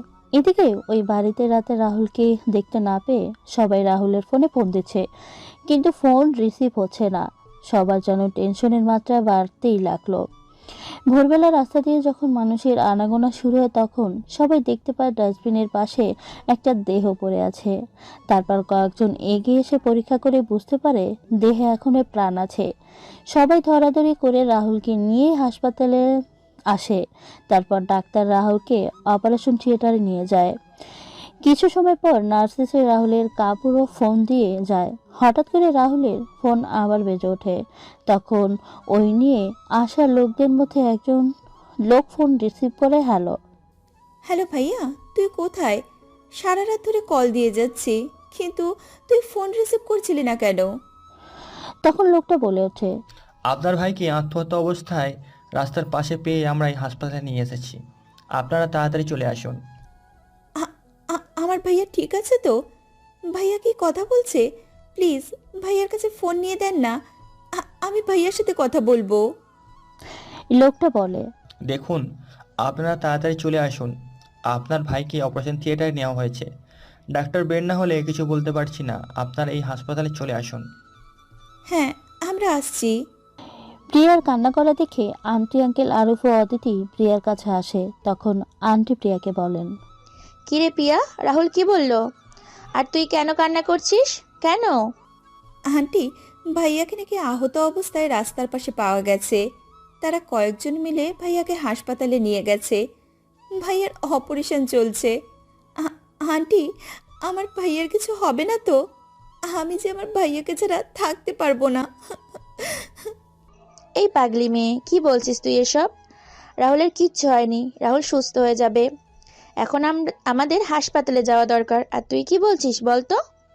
রাহুল এখন কোন হাসপাতালে আছে প্রিয়া? আঙ্কেল, লোকটা বলল এই হাসপাতালে। তারপর সবাই মিলে বেরিয়ে পড়ে হাসপাতালের উদ্দেশ্যে। হাসপাতালে পৌঁছে সবাই চলে যায় অপারেশন থিয়েটারের সামনে। তারপর লোকগুলো এসে বলে রাহুলকে কোথাও পাওয়া গেছে। রাহুলের ফোন প্রিয়ার হাতে দিয়ে লোকগুলো চলে যায়, আর প্রিয়া সব শুনে কান্না করতে লাগলো। অদিতি প্রিয়াকে সান্ত্বনা রাখার চেষ্টা করছে। কিছুক্ষণ পর ডাক্তার বের হয়ে আসেন অপারেশন থিয়েটার থেকে। সবাই ডাক্তারের সামনে যেতেই ডাক্তার বলে ওঠেন, দেখুন, আমরা আমাদের সবটুকু সম্ভব আমাদের সবটুকু দিয়ে চেষ্টা করেছি। এখন সবকিছু সৃষ্টিকর্তার হাতে। কি বলছেন কি ডাক্তার? ছেলেটার মাথায় বাড়ি রড দিয়ে আঘাত করা হয়েছে 2 বার, যার জন্য ব্রেনে কিছু চাপ পড়েছে, সাথে ব্রেন কিছু ক্ষতিগ্রস্ত হয়েছে। আমরা চেষ্টা করেছি। এখন 24 ঘন্টার ভিতরে যদি জ্ঞান না ফিরলেও কি হবে সেটা আপনারাও নিশ্চয়ই বুঝতেই পারছেন। প্রিয়া সব শুনে ডাক্তারের পা জড়িয়ে ধরে আকুতি কণ্ঠে বলে, ডাক্তার, আমি আপনার আপনার পায়ে পড়ি, আমার ভাইয়াকে বাঁচিয়ে দেন। আমার পুরো পৃথিবী জুড়ে আমার ভাইয়া। আমার ভাইয়ার কিছু হয়ে গেলে আমি শেষ হয়ে যাব। আপনি আপনি একটু চেষ্টা করে দেখুন, আমার ভাইয়া ভালো হয়ে যাবে। মারে, আমার সাধ্যমতো চেষ্টা করছি। এখন সবকিছু সৃষ্টিকর্তার হাতে। তিনি পারে তোর ভাইয়াকে ফিরিয়ে দিতে। কথাগুলো বলেই ডাক্তার চলে যায়, আর প্রিয়া মেঝেতে বসে কান্না করছে। তখন আন্টি আর অদিতি প্রিয়াকে মেঝে থেকে তুলে চেয়ারে বসিয়ে দেন। আঙ্কেল আর আরিফ চলে যান ডাক্তারের পেছন পেছন। সবাই অপেক্ষা করছে রাহুলের জ্ঞান ফেরার জন্য। সকাল দুপুর পেরিয়ে রাত হয়ে যায়। সবাই রাহুলের কেবিনের বাইরে পায়চারি করছে। রাত 3টার দিকে রাহুলের জ্ঞান ফিরে আসে। তখন নার্স এসে ডাক্তারকে ভিতরে নিয়ে যায়। ডাক্তার সবকিছু পরীক্ষা করে রাহুলকে ঘুমের ইঞ্জেকশন দিয়ে বাইরে এসে প্রিয়ার সামনে দাঁড়িয়ে প্রিয়ার মাথায় হাত বুলিয়ে দিয়ে বলেন, মারে, আর কান্না করিস না। তোর ভাইয়ের জ্ঞান ফিরেছে। সে এখন পুরোপুরি বিপদমুক্ত। তোর এই মায়াবী চেহারায় কান্না যে আমার শোভা পায় না। ধন্যবাদ ডাক্তার আঙ্কেল, আপনি আমার ভাইয়াকে আমার কাছে ফিরিয়ে দেওয়ার জন্য। আমি কিছু করিনি, সবই তো সৃষ্টিকর্তার ইচ্ছে। পরের দিন সকালে রাহুলের জ্ঞান ফিরে। সবাই রাহুলের সাথে কথা বলে। প্রিয়া রাহুলকে জড়িয়ে ধরে কান্না করে দিল। রাহুল প্রিয়ার মাথায় হাত বুলিয়ে দিল। 15 দিন পর রাহুলকে হাসপাতাল থেকে বাসায় নিয়ে যাওয়া হয়। রাহুল রুমে গিয়ে কিছু সময় রেস্ট নিয়ে ছাদে চলে যায়। রাহুল ছাদে দাঁড়িয়ে দাঁড়িয়ে তাকিয়েছে মেঘলা আকাশের দিকে। তখন অদিতি রাহুলের পাশে এসে দাঁড়ায়। রাহুল সেটা বুঝতে পেরে বলে, আরে ম্যাডাম যে। আমাকে ম্যাডাম না বলে অদিতি বলে ডাকলে খুশি হব। কেন? কারণ আমি তোমার থেকে অনেক ছোট, তাই। ও আচ্ছা। একটা প্রশ্ন করব? বলেন। নতুন করে কারোর সাথে পথ চলতে ইচ্ছে করে না? না, করে না, কারণ সেই পথটা ভেঙে গেছে, সেটা আর মেরামত করা যাবে না। যদি মেরামত করার চেষ্টা করি তাহলেও কি হবে না? না, হবে। আমি কিন্তু ছেড়ে দিবার পাত্রী নই। আমি রাস্তাটা ঠিকই করেই ছাড়ব, চিরকালের জন্য। জানেন, আমি সেদিন অপিকে একটা কথাই জিজ্ঞেস করেছিলাম, আর অপি সেই কথার কি উত্তর দিয়েছিল? কি বলছিলে আপি? অপি, আমি যদি কখনো হারিয়ে যাই তখন তুমি আমাকে পাওয়ার জন্য তুমি কি করবে? তোমাকে পাওয়ার জন্য আমি সব কিছু করতে পারবো। তোমাকে এভাবে আমি জড়িয়ে ধরে রাখবো ভালোবাসার বন্ধনে, যা কখনো ছিঁড়ে যাবে না। অদিতি ম্যাম, এখন আপনিই বলুন তাহলে অপি কেন সেই বাঁধন ছিন্ন করে চলে গেল? আমার জীবনের রাস্তাটা এমনিতেই ঝুলেছিল, কিন্তু অপি চলে যাওয়ার পর আমার জীবনের রাস্তা মুখ থুবড়ে পড়েছে। হয়তো সে তোমার জন্য পারফেক্ট ছিল না, তাই সে বাঁধন ছিন্ন করে চলে গেছে। তুমি এর জন্য কষ্ট পাবে কেন? কষ্ট? হাসছো যে? জানেন ম্যাডাম, এই পৃথিবীতে সবার কষ্টের দাম আছে, কিন্তু পরিবারের বড় ছেলেদের কষ্টের কোনো দাম নেই।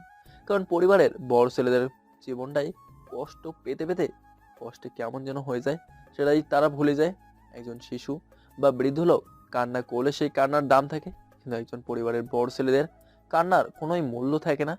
যেমন আমার কোনো চাওয়া নেই, কোনো মূল্য নেই বলতে পারেন। আমার বোনটার জন্যই বেঁচে আছি, চোখের জল মুছে বললাম। হয়তো এক সময় আমার সব কিছু হবে, তখন হয়তো আমার পাশে কেউ থাকবে না, শুধু তখন আমার পাশে আমার মৃত্যু এসে দাঁড়াবে। এই পৃথিবীটা বড়ই নিষ্ঠুরতম। প্রিয়জনের সময় প্রিয়জন হাত ছাড়ে, আর অসময়ে হাত ধরতে চায়। অর্থ ছাড়া যেমন ভালোবাসা হয় না, ঠিক তেমনই অর্থ ছাড়া ভালোবাসা টিকিয়ে রাখাও যায় না। এখনো কি আপির কথা মনে করে কষ্ট পাও তুমি? পরিবারের সবাই দায়িত্ব যখন নিজের কাঁধে নিতে হয়, তখন সবকিছু ভুলেই থাকতে হয়। পরিস্থিতি আমাদের অনেক কিছু শিখিয়ে দেয়, কিভাবে নিজের প্রিয় মানুষকে ছাড়া বাঁচতে হয়। শত কষ্ট নিজের ভেতর চেপে রেখে সবার সামনে হাসি মুখে কথা বলতে হয়। এটাই হয়তো আমার মতো পরিবারের বড় ছেলেদের জীবন। এই রাহুলের কথাগুলো শুনে অদিতির চোখ ভিজে ওঠে। অদিতির ভিজে ওঠা চোখগুলো ওড়না দিয়ে মুছে বলে ওঠে, তো এখন তোমার স্বপ্ন কি? আমার জীবনে যা স্বপ্ন ছিল সেই স্বপ্নকে নিজের হাতেই হত্যা করেছি পরিবারের জন্য। আমার মতো মধ্যবিত্ত পরিবারের বড় ছেলেদের জীবনটা হয়তো পাথরের মতো শক্ত হয়।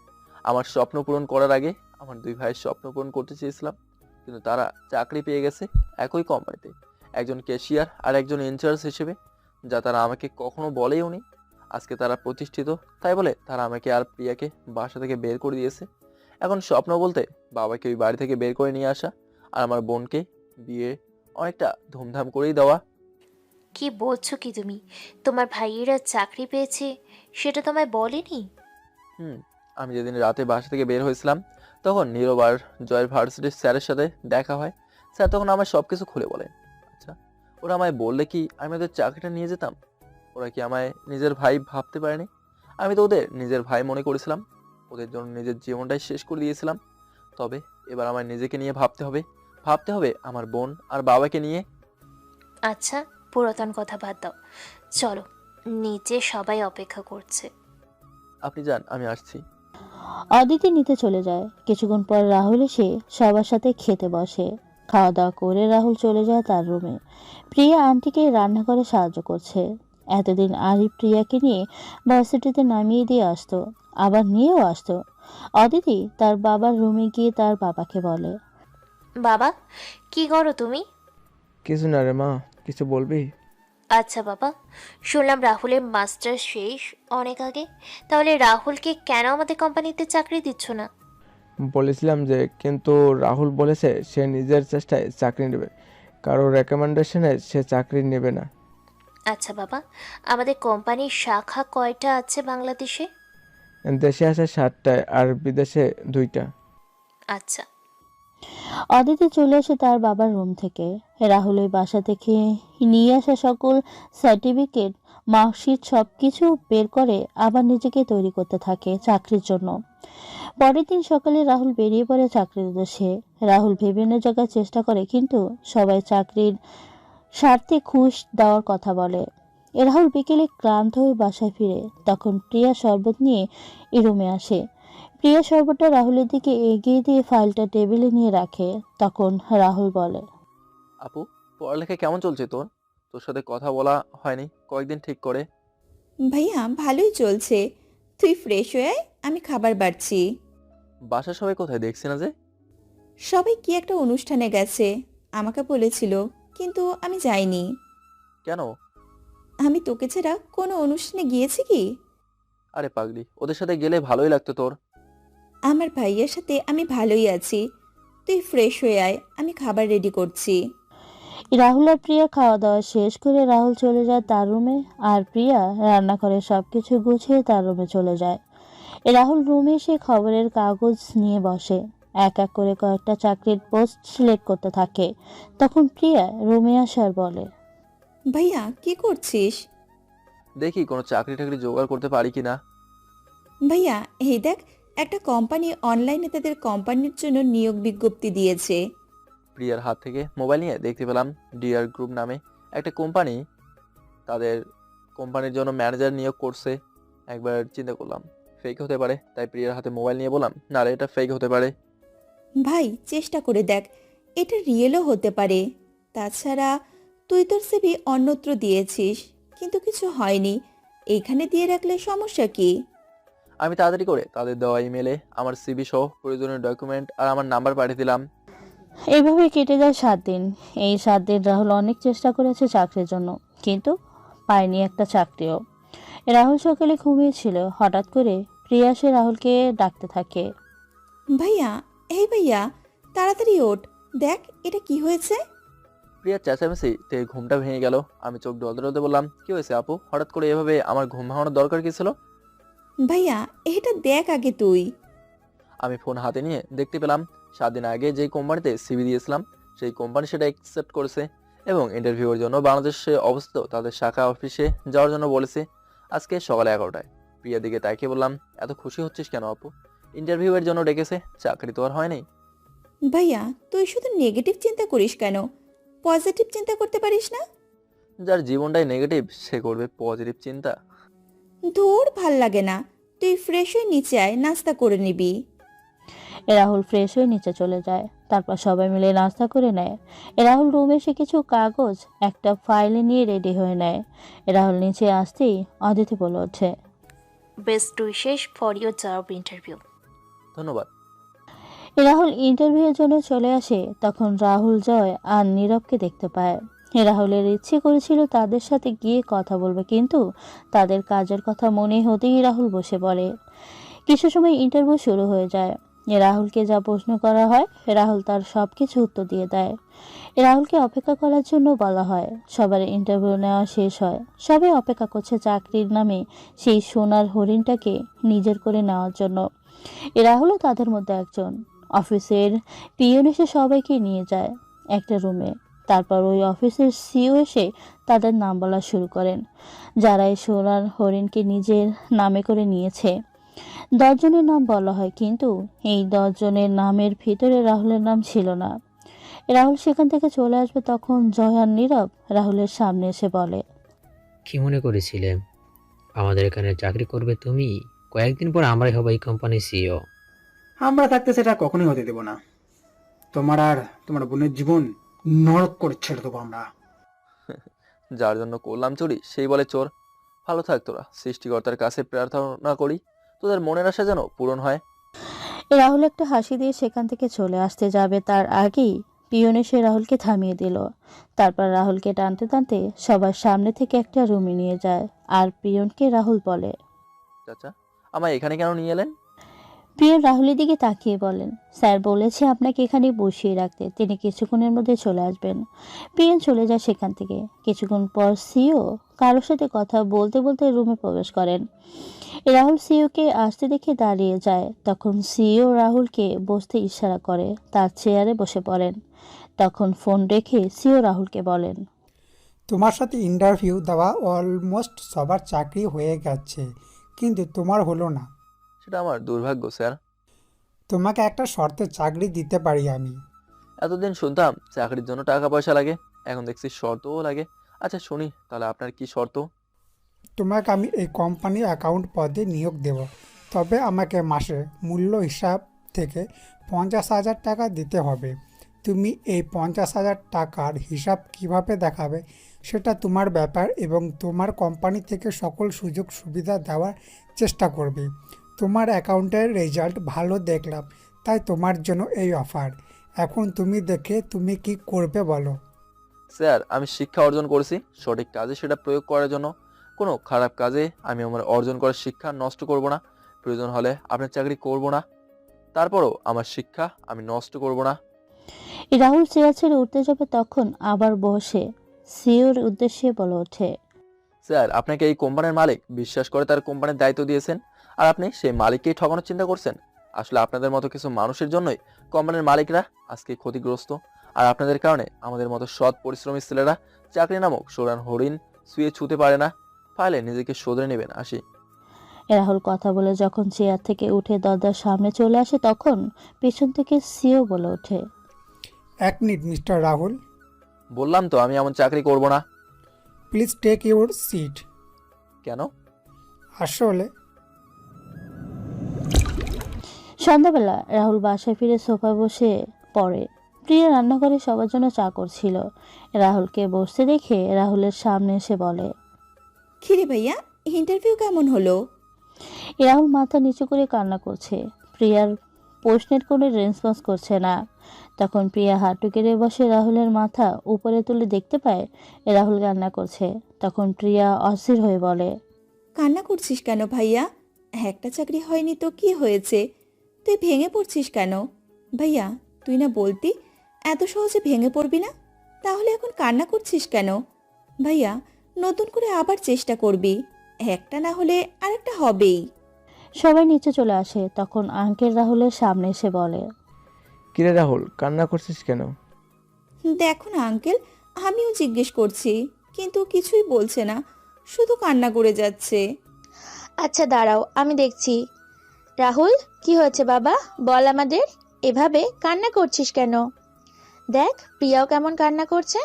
মাথা তুলে তাকালাম প্রিয়ার দেখে, দেখলাম প্রিয়ার চোখে জল ছলছল করছে। আমি তখন ইশারায় প্রিয়াকে আমার কাছে ডেকে প্রিয়ার মাথায় হাত বুলিয়ে দিয়ে বললাম, তুই কান্না করছিস কেন পাগলি? তুই হুট করে বাসায় ফিরে এমন কান্না করছিস কেন? আমি তো খুশিতে কান্না করছিল পাগলি। মানে?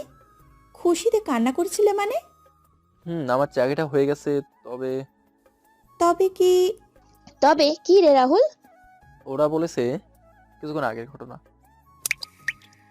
আমরা এতক্ষণ আপনার ইন্টারভিউ নিচ্ছিলাম। ইন্টারভিউ নিচ্ছিলাম মানে? আমাদের কোম্পানির মালিক এতক্ষণ আপনার ইন্টারভিউ নিচ্ছিলেন। অভিনন্দন, আপনাকে সামনের মাসেই আপনি আমাদের কোম্পানিতে জয়েন করতে পারবেন। এতদিন আমরা আপনার মতো সৎ পরিশ্রম লোক খুঁজছিলাম। 10 দিনের ভেতরে আপনার সব কিছু রেডি হয়ে যাবে। এই মাসে 26 তারিখ ফ্লাইট। ফ্লাইট মানে? You have been appointed as the general manager of your US head office. Sir, আপনি মজা করছেন আমার সাথে? সেটা না হয় 26 তারিখে বুঝতে পারবেন আমি মজা করছি কি না। এই নিন আপনার অগ্রিম বেতন আর অ্যাপয়েন্টমেন্ট লেটার। 24 তারিখ আপনার হাতে আপনার পাসপোর্ট আর প্রয়োজনীয় কাগজ পৌঁছে যাবে। আর 26 তারিখ সকলে এয়ারপোর্টে দেখা হচ্ছে। আমার একটু কাজ আছে, আসছি। আমি দেখা হচ্ছে খুব তাড়াতাড়ি, ভালো থাকবেন। কথা বলে সিওর রুম থেকে বের হয়ে যায় রাহুল। ও বাসায় ফিরে আসে। রাহুল বলে ওঠে, এই ছিল, আমি ভাবছি চাকরিটা করব না। কেন করবি না? এত ভালো একটা চাকরি। আমি চলে গেলে আমার বোনটা যে একা হয়ে যাবে আন্টি। আরে পাগল, আমরা আছি কিসের জন্য? তুই চিন্তা করিস না, আমরা থাকতে প্রিয়ার কোনো সমস্যা হবে না।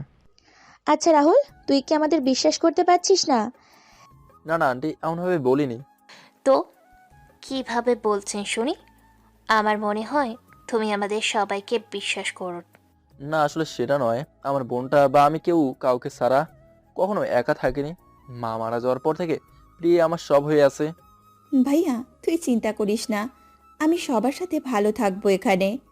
তুই আমাদের জন্য নিজের জীবনটা তো প্রায় শেষই করে দিয়েছিস। এখন না হয় জীবনটা তোর মতো করে সাজিয়ে নে। আচ্ছা, কথা পরে হবে। প্রিয়া আপু, চলো ঝটপট কিছু নাস্তা রেডি করে ফেলি, আর তোমরা ফ্রেশ হয়ে আসো। রাহুল রুমে এসে ফ্রেশ হয়ে কিছু সময় রেস্ট নিয়ে নিচে চলে যায়। নিচে গিয়ে দেখতে পায় তার প্রিয়া ফাস্টফুড রান্না করা হয়েছে। রাহুলরা সবাই মিলে অনেক মজা করে খাওয়া দাওয়া করে নিল। খাওয়া দাওয়া শেষ করে রাহুল ছাদে এসে দোলনায় বসে তাকিয়েছে তারাদের দিকে। তখন অদিতি রাহুলের পাশে এসে বসে। তখন অদিতি রাহুলকে বলে, কি ব্যাপার, এত রাতে ছাদে কেন? আপনি কেন এসেছেন এত রাতে ছাদে? তুমি এসেছো তাই। ও আচ্ছা। মন খারাপ কেন? কোথায় আমার মন খারাপ? আমি কিন্তু তোমার দিকে তাকিয়ে বুঝতে পারছি। আপনি কি গণক নাকি? ধরে নাও তাই। এখন বলো, কি হয়েছে? প্রিয়াকে ছেড়ে, আঙ্কেল আন্টি সবাইকে ছেড়ে চলে যেতে হবে কদিন পরেই। তাই আচ্ছা, আমি কি এতটাই খারাপ? হঠাৎ এই কথা বলছেন কেন? তাহলে তুমি আমায় বারবার ইগনোর করছো কেন? আমি কোথায় আপনাকে ইগনোর করছি? রাহুল, তুমি তো সবার মনের কথা সব কিছুই বুঝতে পারো, তাহলে তুমি কেন আমার মনের কথাগুলো বুঝতে পারছো না? ম্যাডাম, আপনি যা চিন্তা করছেন সেগুলো কখনো সম্ভব না। তাই এসব চিন্তা বাদ দিয়ে দেন। রাহুল কথাগুলো বলে যখন চলে যাবে তখন অদিতি রাহুলের হাত ধরে সামনের দিকে ঘুরে রাহুলকে জড়িয়ে ধরে বলে, রাহুল, আমি তোমাকে নিজের অজান্তেই কবে ভালোবেসে ফেলেছি সেটা বলতে পারবো না। বাবা যখন তোমার কথা বলতো, তুমি এমনটা করেছো, তুমি ওটা করেছো, তখন থেকেই তোমায় দেখার জন্য আমি ব্যাকুল হয়ে উঠি। তারপর দেশে ফিরে তোমাকে দেখে আমি তোমার উপর ফিদা হয়ে যাই। আমি দেশে আসার পর থেকে তোমার সাথে, তোমার সঙ্গে সব সময় থাকার চেষ্টা করতাম। সেই দিন যখন আপি তোমায় থাপ্পড় মেরেছিল, তখন আমার মনে হয়েছিল আপিকে মেরে ফেলি। তারপরও আপি যখন আমায় তোমার গার্লফ্রেন্ড বলেছিল, তখন আমি অনেক খুশি হয়েছিলাম। তোমার বলে বোঝাতে পারবো না। তুমি একবার আমার চোখের দিকে তাকাও। মানুষ মিথ্যে বলতে পারে, কিন্তু চোখ মিথ্যে বলতে পারে না। তাহলে তুমি কেন আমার ভালোবাসা বুঝতে পারছো না? রাহুল অদিতিকে ছাড়িয়ে অদিতির উদ্দেশ্য করে বলে ওঠে, ম্যাডাম, আমার থেকে ভালো কাউকে দেখে বিয়ে করে নেবেন। দেখবেন আপনি অনেক সুখে থাকবেন। শুধু শুধু আমার জন্য নিজের জীবনটা নষ্ট করবেন না। রাহুল চলে আসছিল তখন অদিতি রাহুলকে জড়িয়ে ধরে রাহুল ছাড়ানোর চেষ্টা করে, তখনই আন্টি ছাদে আসেন আর রাহুল আর অদিতিকে এই অবস্থা দেখে চিৎকার করে বলে ওঠেন, এই রাতের অন্ধকারে কি হচ্ছে এসব? অদিতি, রাহুল, তোরা এত রাতে এসব কি করছিলি? রাহুল, আমি এসব তোমার কাছ থেকে আশা করিনি। তুমি আমাদের পিছনে এইরকম কাজ করবে সেটা আমরা বুঝতেই পারলাম না। তোমার আঙ্কেলের রুমে আসো, কথা আছে। আর অদিতি, তুই আমার সাথে চল, তোকেও দেখছি অনেক অধঃপতন হয়েছে। মা, আমার একটা কথা শোনো তুমি। আসলে মা, আমি আর বললাম না চুপ করে থাকতে তোমাকে, অদিতি। আন্টি, আসলে আপনি যা ভাবছেন সেরকম কিছু হয়নি। ম্যাডাম বলছিলেন, কিন্তু বললাম না আমি এখানে একটা কথাও বলতে চাই না। যা হবে আমার রুমে কথা হবে। চুপচাপ নিচে নেমে আসো তুমি। সুমা বেগম অদিতিকে টানতে টানতে ছাদ থেকে নামিয়ে চলে গেলেন। কিছু সময় পর রাহুলও নিচে চলে যায়। রাহুল বুঝতে পারে তার জন্য এই বাড়ির ভাত উঠে গেছে। আজকে তার জন্য তার বোনকেও হয়তো কথা শুনতে হবে। রাহুল আঙ্কেল আর আন্টির রুমের সামনে গিয়ে দেখতে পায় সবাই মাথা নিচু করে বসে আছে। আঙ্কেল পায়চারি করছেন তার রুমে। অদিতি এক পাশে দাঁড়িয়ে কান্না করছে। প্রিয়া আন্টির পাশে বসে আছে। রাহুল রুমে ঢুকে মাথা নিচু করে বলে ওঠে, আন্টি, আঙ্কেল, আসলে রাহুল, আমি তোমাকে নিজের ছেলের মতো মনে করতাম, কিন্তু তুমি এমন কাজ করলে। আঙ্কেল, আমার কথাটা আপনারা শুনুন, তারপর না হয় আপনারা আপনাদের মতামত বলবেন। কি শুনবো? আমি যা দেখেছি সেটা কি মিথ্যা? না, তবে মা বাবা, আমি রাহুলকে ভালোবাসি এবং রাহুলকেই বিয়ে করতে চাই। কি বলছিস কি তুই? তুই অদিতি, তোর মাথা ঠিক আছে? হ্যাঁ, আমি যা বলছি তা নিজের মন থেকে এবং সজ্ঞানে বলছি। তোমার মেয়ে পাগল হয়ে গেছে, নিজেই নিজের ভুলটা ও বুঝতে পারছে না। মা, আমি মোটেও বাচ্চা নই যে আমি কি বলছি সেটা বুঝতে পারবো না। হ্যাঁ, তুই বাচ্চা, তাই তো এমন বলছিস। মা, আমি যথেষ্ট ম্যাচিওর, সো আমি জানি কি বলছি। রাহুল এবং একটু রেগে চেঁচিয়ে বলে ওঠে, আন্টি, আঙ্কেল, আপনারা আমার কথাগুলো শুনেন, তারপর ম্যাডামের কথাগুলো শুনবেন। কি আর বলবে তুমি? শুনি, কি বলতে চাও? আসলে আমি একজনকে ভালোবাসতাম, তার নাম অপি। আপনারা তো সব জানেন। ম্যাডাম আমায় অনেকবার বিভিন্নভাবে বুঝিয়েছিলেন তিনিও আমায় ভালোবাসেন, কিন্তু তার ডাকে সাড়া দেয়নি। আজকেও ম্যাডাম আমায় বলেছিলেন, কিন্তু আমি তখন মানা করে নিয়ে যখন ছাদ থেকে চলে আসবো, তখন তিনি আমায় পেছন থেকে জড়িয়ে ধরেন। তখনই আন্টি আসেন। তারপর আপনারা সব জানেন। এখন যদি মনে হয় আমি দোষী, তাহলে আপনারা যে শাস্তি দেবেন আমি তা মাথা পেতেই মেনে নেব। ম্যাডাম, আপনি আমার জন্য নিজের জীবনটা নষ্ট করবেন না। সামনে আপনার ভবিষ্যৎ পড়ে আছে, সেটা দেখে লক্ষ্য রাখুন। আন্টি, আঙ্কেল, আপনারা চিন্তা করবেন না। আমি আমার বোন প্রিয়া আপনাদের বাড়ি ছেড়ে চলে যাব আজকেই। আমি চাই না আমার জন্য আপনাদের পরিবারে কোনো সমস্যা হোক। ভাইয়া, তুই একটা সত্যি কথা বলবি? তোকে আমি মিথ্যা বলেছি কখনো? তুই কি সত্যি অদিতিকে ভালোবাসিস না? রাহুল একবার অদিতির দিকে তাকায়। অদিতি রাহুলের দিকে অনেক আশা নিয়ে তাকায়। তখন রাহুল অদিতির দিক থেকে চোখ ফিরিয়ে নিয়ে বলে, না। তুই শিওর তো? অদিতি রাহুলের কথা শুনে রাহুলের সামনে সে রাহুলের গালে ঠাস ঠাস করে থাপ্পড় বসিয়ে দিয়ে বলে, আপি তোকে এমনি ছেড়ে যায়নি, সে আগেই বুঝতে পেরেছিল তুই একটা কাপুরুষ। জানিস একটা মেয়ে ছেলেটাকে কতটা ভালোবাসলে নিজের থেকে এসে সেই ছেলেটাকে ভালোবাসার কথা বলে? একটা মেয়ে কতটা ভালোবাসলে নিজের বাবা মায়ের সামনে দাঁড়িয়ে নিজের ভালোবাসার কথা বলে? তোকে ভালোবাসা আমার জীবনের সবচেয়ে বড় ভুল। তুই আর কখনো আমার সামনে আসবি না, চলে যা আমার সামনে থেকে। চল প্রিয়া, আমাদের বেরিয়ে পড়তে হবে এখন। তারপর রাহুল আঙ্কেল আর আন্টিকে সালাম করে প্রিয়াকে নিয়ে সদর দরজা দিকে হাঁটা দিল। সদর দরজা পার হতে যাবে তখন আন্টি বলে ওঠেন, দাঁড়া তোরা। রাহুল আর প্রিয়া দাঁড়িয়ে পড়ে। তখন আন্টি রাহুলের সামনে গিয়ে বলেন, আমি বাড়ির বউকে এত রাতে বাড়ির বাইরে যেতে দিব না, আর তোমাকেও যেতে হবে না।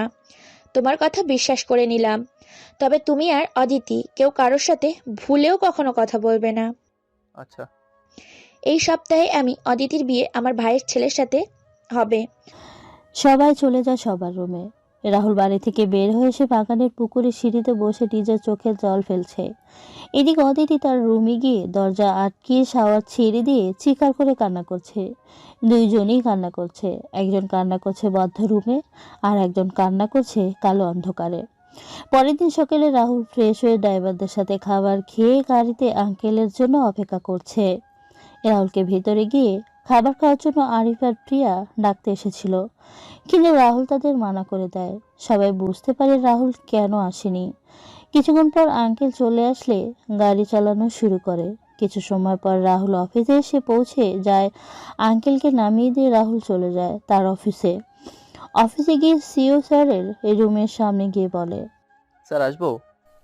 আরে রাহুল যে, আসো বসো। স্যার কেমন আছেন? ভালো আছি, তোমার কি খবর? ভালো। স্যার একটা ব্যাপারে কথা বলার জন্য এলাম। হ্যাঁ বলো, কি বলতে চাও? স্যার আমার যাওয়ার ডেটটা কি এগিয়ে আনা যায় না?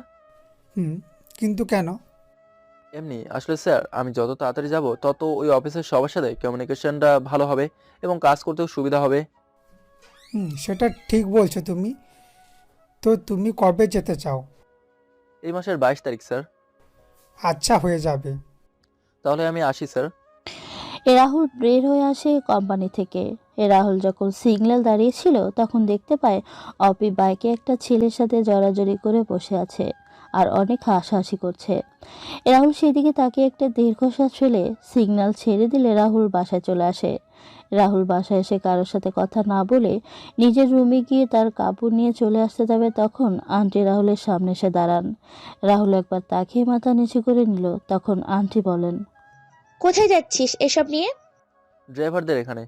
এখানে থাকতে তোর সমস্যা কি? এমনি এখানে কোনো সমস্যা নেই। তোর জন্য প্রিয়াও সকাল থেকে কিচ্ছু খায়নি, রাতে ঘুমায়ওনি, কেন করছিস এসব? আচ্ছা তুই থাক বাসায়, আমি কিছু বলবো না। আজকে বিকালে অদিতিকে দেখতে আসবে আমার ভাই এবং ভাবিরা। তোকে কিন্তু থাকতে হবে বাবা। আন্টির কথা শুনে প্রিয়ার দিকে তাকালাম। সত্যি প্রিয়াকে কেমন যেন লাগছে। তারপর বললাম, আচ্ছা থাকবো এখানে। যা ফ্রেশ হয়ে আয়, আমি খাবার রেডি করছি। রাহুল ফ্রেশ হয়ে এসে নিচে দেখতে পায় আঙ্কেল আর আরিফও চলে এসেছে। সবাই মিলে টেবিলে বসে তখন রাহুল একবার সবার দিকে তাকায়। রাহুল আর চোখে অদিতিকে দিয়ে তাকিয়ে দেখে অদিতির চোখ ফুলে আছে। অদিতিকে দেখেই বোঝা যাচ্ছে সে কান্না করেছে, একটু আগেও হয়তো। রাহুল তখন বলে ওঠে, প্রিয়া বিকেলে আমার সাথে তোকে বের হতে হবে একবার। কেন ভাইয়া? আমার কিছু শপিং করতে হবে। অদিতির বিয়ের শপিং তো কালকে করব, তখন না হয় তুই আমাদের সাথে করে নিবি তোর শপিং। আঙ্কেল আন্টি একটা কথা বলার ছিল। হ্যাঁ বলো, কি বলবে? আজকে অফিস থেকে ফোন দিয়েছিল আমায়। কি বলবো কল দিয়ে? আমাকে আর 4 দিন পর মানে 22 তারিখ আমেরিকায় চলে যেতে হবে। ওইখানে নাকি কি একটা ট্রেনিং আছে, সেখানেই জয়েন করতে হবে। অদিতি রাহুলের কথা শুনে খাবার টেবিল থেকে উঠে চলে যায়। রাহুল তাকিয়েও না তাকালো না। রাহুল চুপচাপ খাওয়া দাওয়া করে তার রুমে গিয়ে ঘুমিয়ে পড়ে। বিকেলে বাড়িতে অনেক মানুষের কথা বলা, বাচ্চাদের হই হুল্লো, রাহুলের ঘুম ভেঙে যায়। তখন রাহুলের মনে পড়ে আজকে অদিতিকে দেখতে আসবে। রাহুল ফ্রেশ হয়ে রেডি হয়ে নিচে চলে যায়। নিচে গিয়ে দেখতে পায় সবাই বসে কথা বলছে, আর অদিতি আর একটা ছেলেকে পাশাপাশি বসিয়ে রাখা হয়েছে। রাহুলকে আসতে দেখে আন্টি বলে হচ্ছে, সবার সাথে কিছুটা কথা বলে আমি প্রিয়াকে বললাম, আপু চল তাহলে। রাহুল, একটু পরে যা, দুই পক্ষের কথা হয় যাক, তারপর না হয় যাবি। আমার পাশে আয়। রাহুল কোনো কথা না বলে রাহুল আন্টির পাশে গিয়ে বসে। এদিকে অদিতি তাকিয়ে আছে রাহুলের দিকে, আর অদিতি মনে মনে বলছে, রাহুল, এখনো সময় আছে। একটি বার মুখ ফুটে বলো তুমি আমায় ভালোবাসো। প্রয়োজন হলে আমি তোমার হয়ে সবাইকে ম্যানেজ করে নিব। তবুও তুমি বলো আমায় ভালোবাসো। রাহুল, আমি যে তোমায় নিজের চেয়েও বেশি ভালোবেসে ফেলেছি। আমি যে তুমি ছাড়া মৃত। রাহুল মাথা নিচু করে বসে আছে। তখন রাহুলকে বলা হয় ছেলে পছন্দ হয়েছে কিনা। রাহুল অদিতির দিকে তাকিয়ে বলে, ম্যাডাম আর স্যারকে খুব মানিয়েছে, সুন্দর মনে হচ্ছে একজন আরেকজনের জন্যই তৈরি হয়েছে।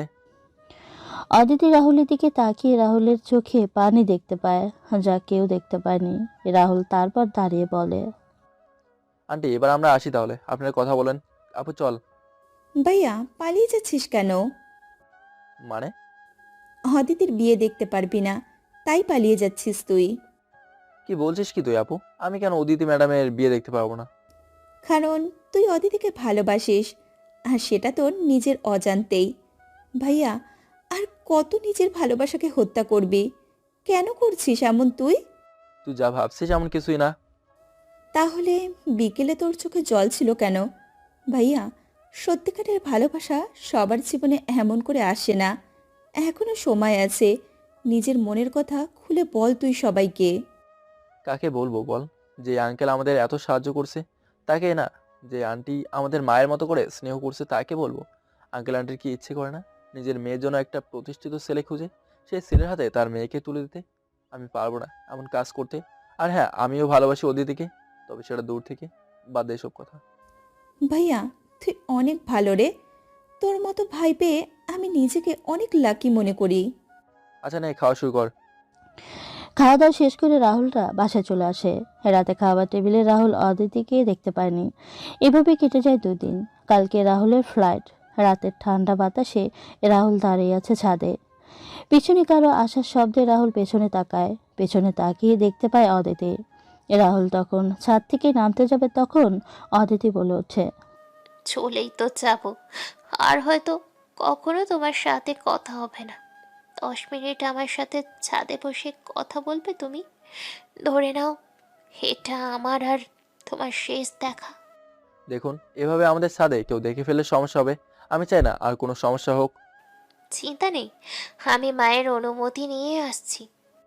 ও আচ্ছা, বলুন কি বলবেন। কখনো কারোর সাথে কখনো কারোর সাথে খুব বেশি সংযুক্ত হতে নেই, যদি না তারও আপনার প্রতি একই রকম অনুভব না করে। কারণ একতরফা ভালোবাসা মানসিকভাবে একটা মানুষকে ধ্বংস করতে পারে।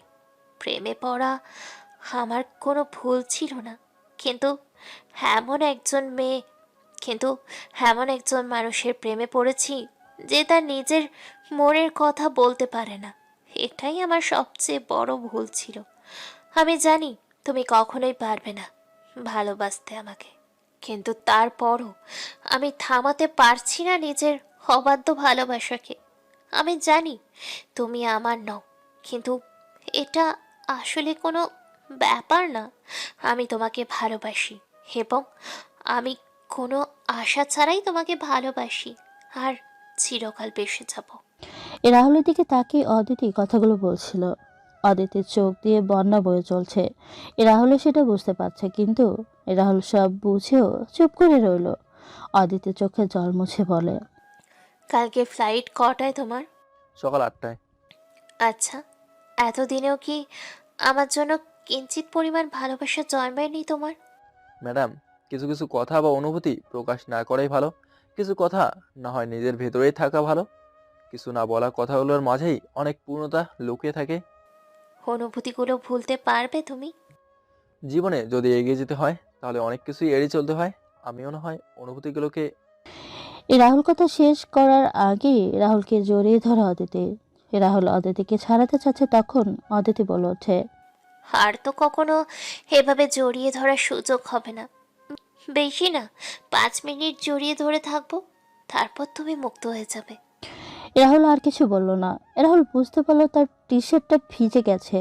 রাহুলেরও ইচ্ছে করছে অদিতিকে জড়িয়ে ধরতে, কিন্তু রাহুল অদৃশ্য বাধার কারণে চুপ করে রইল। কিছুক্ষণ পর অদিতি রাহুলকে ছেড়ে দিয়ে বলে ওঠে, তোমার মনের আশা পূরণ হোক, এই শুভ কামনা করি। ভালো থেকো তুমি। তার আগেই অদিতি নেমে যায় ছাদ থেকে। রাহুল অন্ধকারে নিজের চোখের জল ঝরিয়ে নিজের রুমে গিয়ে সবকিছু রেডি করে একটা চিঠি লেখে অদিতির জন্য। প্রিয় অদিতি, যতবারই তোমার দিকে তাকিয়েছি ততবারই আমি মুগ্ধ হয়েছি। হয়তো এটাই ভালোবাসা। আমি মনে করতাম মানুষের জীবনে ভালোবাসা হয়তো একবারই আসে, কিন্তু আমার ধারণা ভুল ছিল। আমি যখন নিজেকে একা অনুভব করতাম তখনই তুমি আমায় এসে সঙ্গ দিতে। আমার মন খারাপ থাকলে সেটাও তুমি কি করে যেন বুঝে নিতে। তুমি আমার সাথে যতক্ষণ থাকতে ততক্ষণ আমার কি যে ভালো লাগতো সেটা বলে বোঝাতে পারবো না। এই ভালো লাগা তোমায় আমায় সঙ্গ দেওয়া, আমার না বলা কথাগুলো তুমি বুঝে নিতে, এটাই হয়তো প্রকৃত ভালোবাসা। আমি হয়তো প্রকৃত ভালোবাসার মূল্য দিতে পারিনি। যে আঙ্কেল আর আন্টি আমার খারাপ পরিস্থিতিতে আমায় এতটা সাপোর্ট দিয়েছে, আমার নিজের ছেলের মতো ভালোবেসেছে, তাদের হাসি আমি কি করে কেড়ে নিতে পারি বলো তুমি? আমি নিজের মাকে হারিয়েছি অনেক আগেই, কিন্তু এদের ভালোবাসা হারাতে দেবো না। মা আর বাবার ভালোবাসার জন্য আমি না হয় আমার ভালোবাসাকে অন্যের হাতে তুলে দিলাম। হয়তো কিছুদিন কষ্ট হবে বা চিরকাল এই কষ্ট থেকে যাবে আমার, তবুও তো আমার জন্য আঙ্কেল বা আন্টির মুখে হাসি ফুটে উঠবে। সবশেষে একটাই কথা বলবো, আমিও তোমায় ভালোবাসি, খুব খুব। আমার ভালোবাসাটা না হয় অপ্রকাশিতভাবেই থেকে যাবে, থাকুক না, তাদের সমস্যা কি? ভালো থেকো, সুখে থেকো, তোমার বিবাহিত জীবন সুখের হোক। পারলে এই কাপুরুষটাকে ক্ষমা করে দিও। ইতি, তোমার কাপুরুষ ভালোবাসা। রাহুল চিঠিটা লিখছিল আর কান্না করছিল। লেখা শেষ করে চিঠিটার একজোড়া কানের দুল আর এক সেট নূপুর নিয়ে হাঁটা দিল অদিতির রুমে। রাহুল রুমে প্রবেশ করে দেখতে পায় অদিতি ঘুমে আছে। ঘুমন্ত চেহারায় অদিতিকে দেখতে খুব সুন্দর লাগছে। রাহুল চিঠিটা অদিতির বালিশের নিচে রেখে অদিতির পায়ের নূপুর পরিয়ে অদিতির কপালে একটা ভালোবাসার পরশকে দিয়ে চলে আসে সেখান থেকে। রাহুল রুমে এসে তার রুমে ঘুমিয়ে পড়ে। পরের দিন সকালে রাহুলের ঘুম ভেঙে যায়। রাহুল ঘুম থেকে উঠে রেডি হয়, তার সব কিছু নিয়ে নিচে চলে আসে। রাহুল নিচে এসে দেখতে পায় প্রিয়া টেবিলে খাবার সাজাচ্ছে আর কান্না করছে। আঙ্কেল সোফায় বসে আছে, আন্টি কি যেন কাজ করছে। রাহুল তার আঙ্কেলের সামনে গিয়ে বলে, আঙ্কেল চলেন নাস্তাটা করে নেই। তুই এসে গেছিস, চল। রাহুল খাবার টেবিলে গিয়ে দেখলো তার পছন্দের সব খাবার। অদিতি আসেনি আজকে খাবার টেবিলে।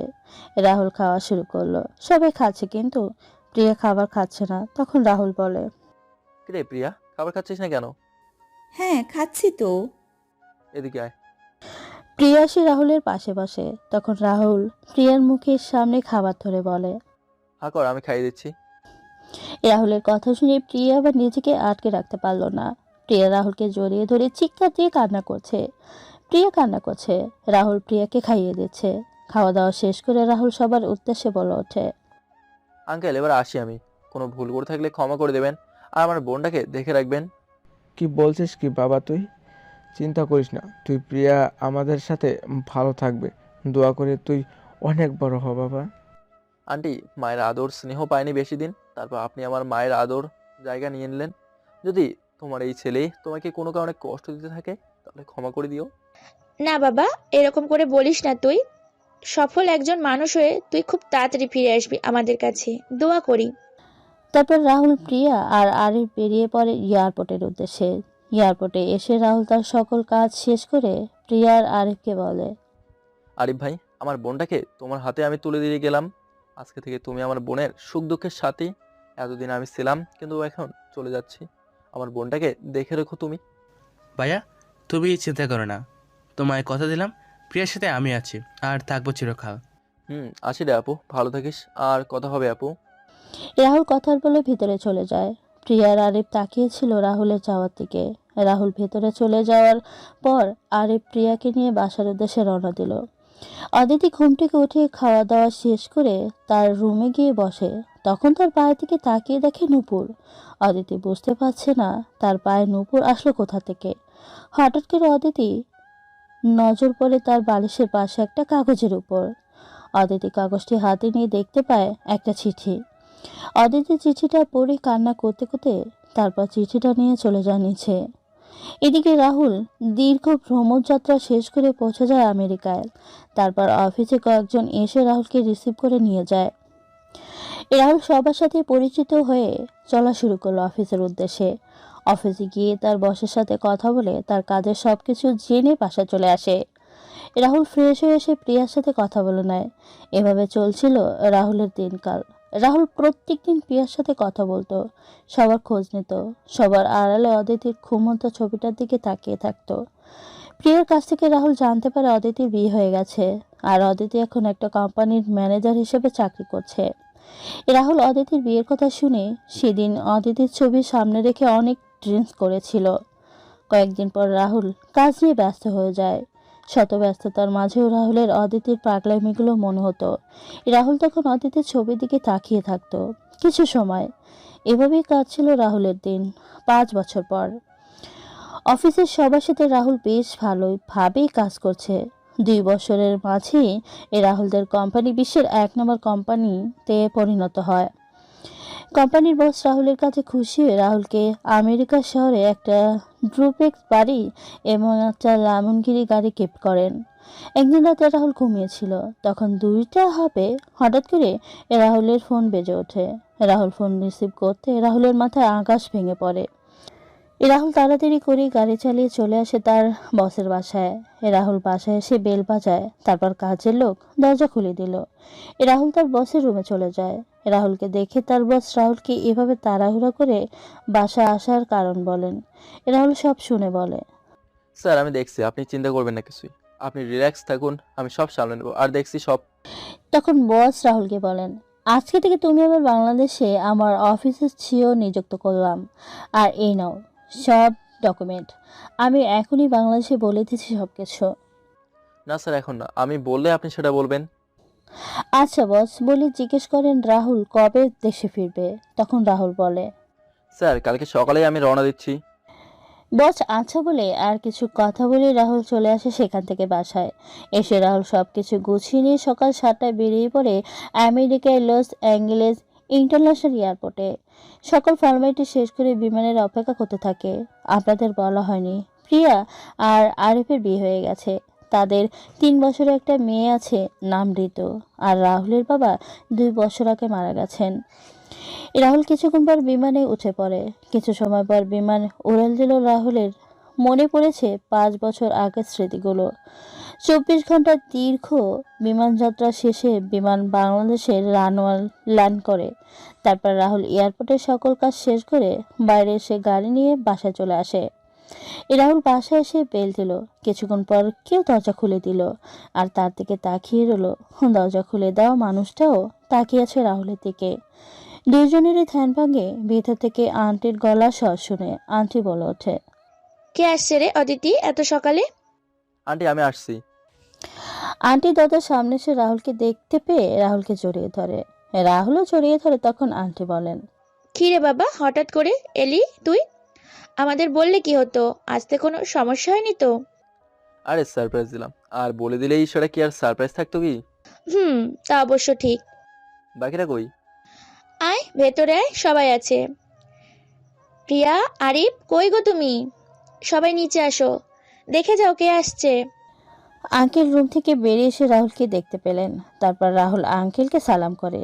প্রিয়া, ঋতু আর আরিফ একসাথে নিচে নামে। প্রিয়া তো রাহুলকে দেখতে পেয়ে ভাইয়ে বলে দৌড়ে এসে জড়িয়ে ধরে। তখন প্রিয়া বলে, ভাইয়া কখন এলি? তুই আসবি সেটা আমাদের বললি না কেন? ঋতুকে প্রিয়ার কোল থেকে নিয়ে বললাম, সারপ্রাইজ দিলাম। রাহুল সবার সাথে টুকটাক কথা বলে ঋতুকে কোলে নিয়ে নাস্তা করতে বসে।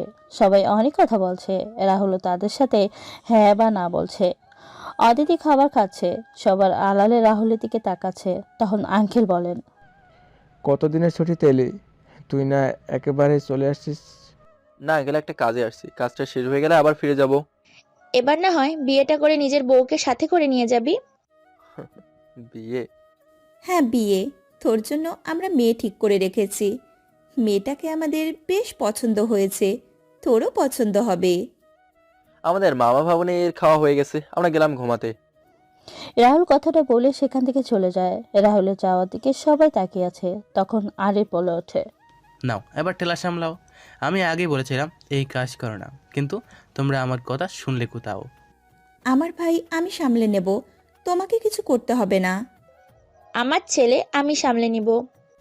বাহ বাহ। বাবা তুমি কিছু বলবে? আমি নাই এর মাঝে। হ্যাঁ বাবা, আমিও নাই তুমিও নাই, এরা সামলাক এদের ব্যাপার। অদিতি তুই কি? আরিফ আর বলতে পারল না। অদিতি তার আগেই অদিতি বলে ওঠে, ভালো, জানিস মুখের কথা মুখেই রেখে দে, তা না হলে। আমার ভুল হয়েছে, আমার ক্ষমা করে দেন। সবাই খাওয়া দাওয়া করে যে যার কাজে চলে যায়। দুপুরে রাহুলের ঘুম ভাঙে, প্রিয়ার ডাকে। তখন রাহুল বলে, কিরে এভাবে ডাকছিস কেন? তাহলে কি করব? কি হয়েছে বল। কাপড় চেঞ্জ করে আয়। কাপড় চেঞ্জ করবো কেন? আর এগুলো? নিচে আয় ফ্রেশ হয়ে। রাহুল ফ্রেশ হয়ে এসে দুপুরে খাবার খেয়ে সবার জন্য নিয়ে আসা সবার সাথে কথা বলতে শুরু করে। কিছু সময় গল্প করে রাহুল ঘুমিয়ে পড়ে। বিকেলে ঘুম থেকে উঠে প্রিয়ার রুমে গিয়ে বলে, আপু আসবো? হ্যাঁ ভাইয়া আয়। ঋতুকে দে তো। তুই কি আমার আগের ভাইয়া? কেন? তুই জবে থেকে এসছিস তখন থেকেই আমার মেয়েকে নিয়ে পড়ে আছিস, আমার কোনো খোঁজই নিচ্ছিস না। তোর খোঁজ নেওয়ার মানুষ আছে তাই নেই না। আমরা মামা ভাগ নিয়ে ছাদে গেলাম, তুই 2 কাপ কফি নিয়ে ছাদে আয়। রাহুল ঋতুকে নিয়ে ছাদের দোলনায় বসে। মামা ভাগ্নের খুনসুটি শুরু হলো। প্রিয়ার রুম গুছিয়ে রুম থেকে যে বের হতে যাবে তখন অদিতি ওই রুমে প্রবেশ করে বলে, ভাবি আমার মাটাই কই? ঋতু তো তার মামার সাথে ছাদে আছে। ঋতু কি আমাদের কিছু হয় না ভাবি? কেন? ঋতু তো তোমার ভাইজি, তোমার ভাইয়ের মেয়ে। তাহলে তোমার ভাই আসছে থেকে ঋতুকে নিয়ে পড়ে আছে। তুমি গিয়ে নিয়ে এলেই তো হয়। তাই করতে হবে দেখছি। রাহুল দোলনায় শুয়ে ঋতুকে বুকে বসিয়ে রেশোর সাথে দুষ্টুমি করছে। তখন অদিতি ছাদে আসে এবং রাহুলের বুক থেকে ঋতুকে নিয়ে তার কাছে। তখন রাহুল বলে ওঠে, হ্যালো এক্সকিউজ মি, এটা কোন ধরনের ব্যবহার? ব্যবহার মানে? ঋতুকে আমার কোলে নিয়ে বললাম, আমার ভাগ্নে চোরের মতো নিয়েছিলেন কেন? এই মুখ সামলে কথা বলবেন, কিন্তু তা না হলে খবর আছে। কি ডেঞ্জারাস মেরে বাবা, শাকচুন্নি মেয়ে। এই কি বললি তুই? শাকচুন্নি বলেছি। ঋতু কিছুই বুঝছে না কিন্তু হাসছে। তখন রাহুল বলে, দেখেছেন আপনাকে শাকচুন্নি বলেছি দেখে আমার ভাগ্নে কি খুশি হয়েছে। ইউ হয়েছে, চোর করতে এসে ধরা পড়ছেন, যান আপনাকে ক্ষমা করে দিলাম। ওই কে চোর? তুই চোর? চোর না, তুই ডাকাত। চোরের মতো মেয়েদের রুমে ঢুকে একটা ঘুমন্ত মেয়েকে কেস করে তার পায়ে আবার নূপুর পরিয়ে দিস, আবার অন্যকে বলিস চোর। আমার ভুল হয়েছে, হুম আমার ভুল হয়েছে আপনাকে চোর বলাতে। আসলে আমি তো একটা চোরনি। রাহুল কথাটা বলে ছাদ থেকে ঋতুকে নিয়ে চলে আসে। ঋতু প্রিয়ার কাছে দিয়ে রাহুল বের হয়ে যায় বাসা থেকে। রাহুল অফিসে এসে দারোয়ানকে চাবি নিয়ে অফিসে ঢুকে তার ল্যাপটপ নিয়ে কাজ করতে বসে। রাহুল অফিসের সকল কর্মচারীর লিস্ট দেখে কয়েকটা নাম সিলেক্ট করে পাঠিয়ে দেয় জনির নাম্বারে। এবার জনি পরিচয় দেয়। জনি হলো আমেরিকা একজন হ্যাকার। একটা কাজে জনির সাথে রাহুলের পরিচয় হয়। রাহুল অফিস থেকে বাসায় এসে ফ্রেশ হয়ে ড্রয়িং রুমে আসে। ঋতুকে অদিতির পাশ থেকে নিয়ে সবার সাথে আড্ডা দেওয়া শুরু করে। তখন আন্টি বলেন, বাবা, তোকে একটা মিথ্যে বলা হয়েছিল রে। আমি তো আন্টির কথা শুনে কিছুটা অবাক হয়ে বললাম, মিথ্যে বলেছে আমাকে তুমি?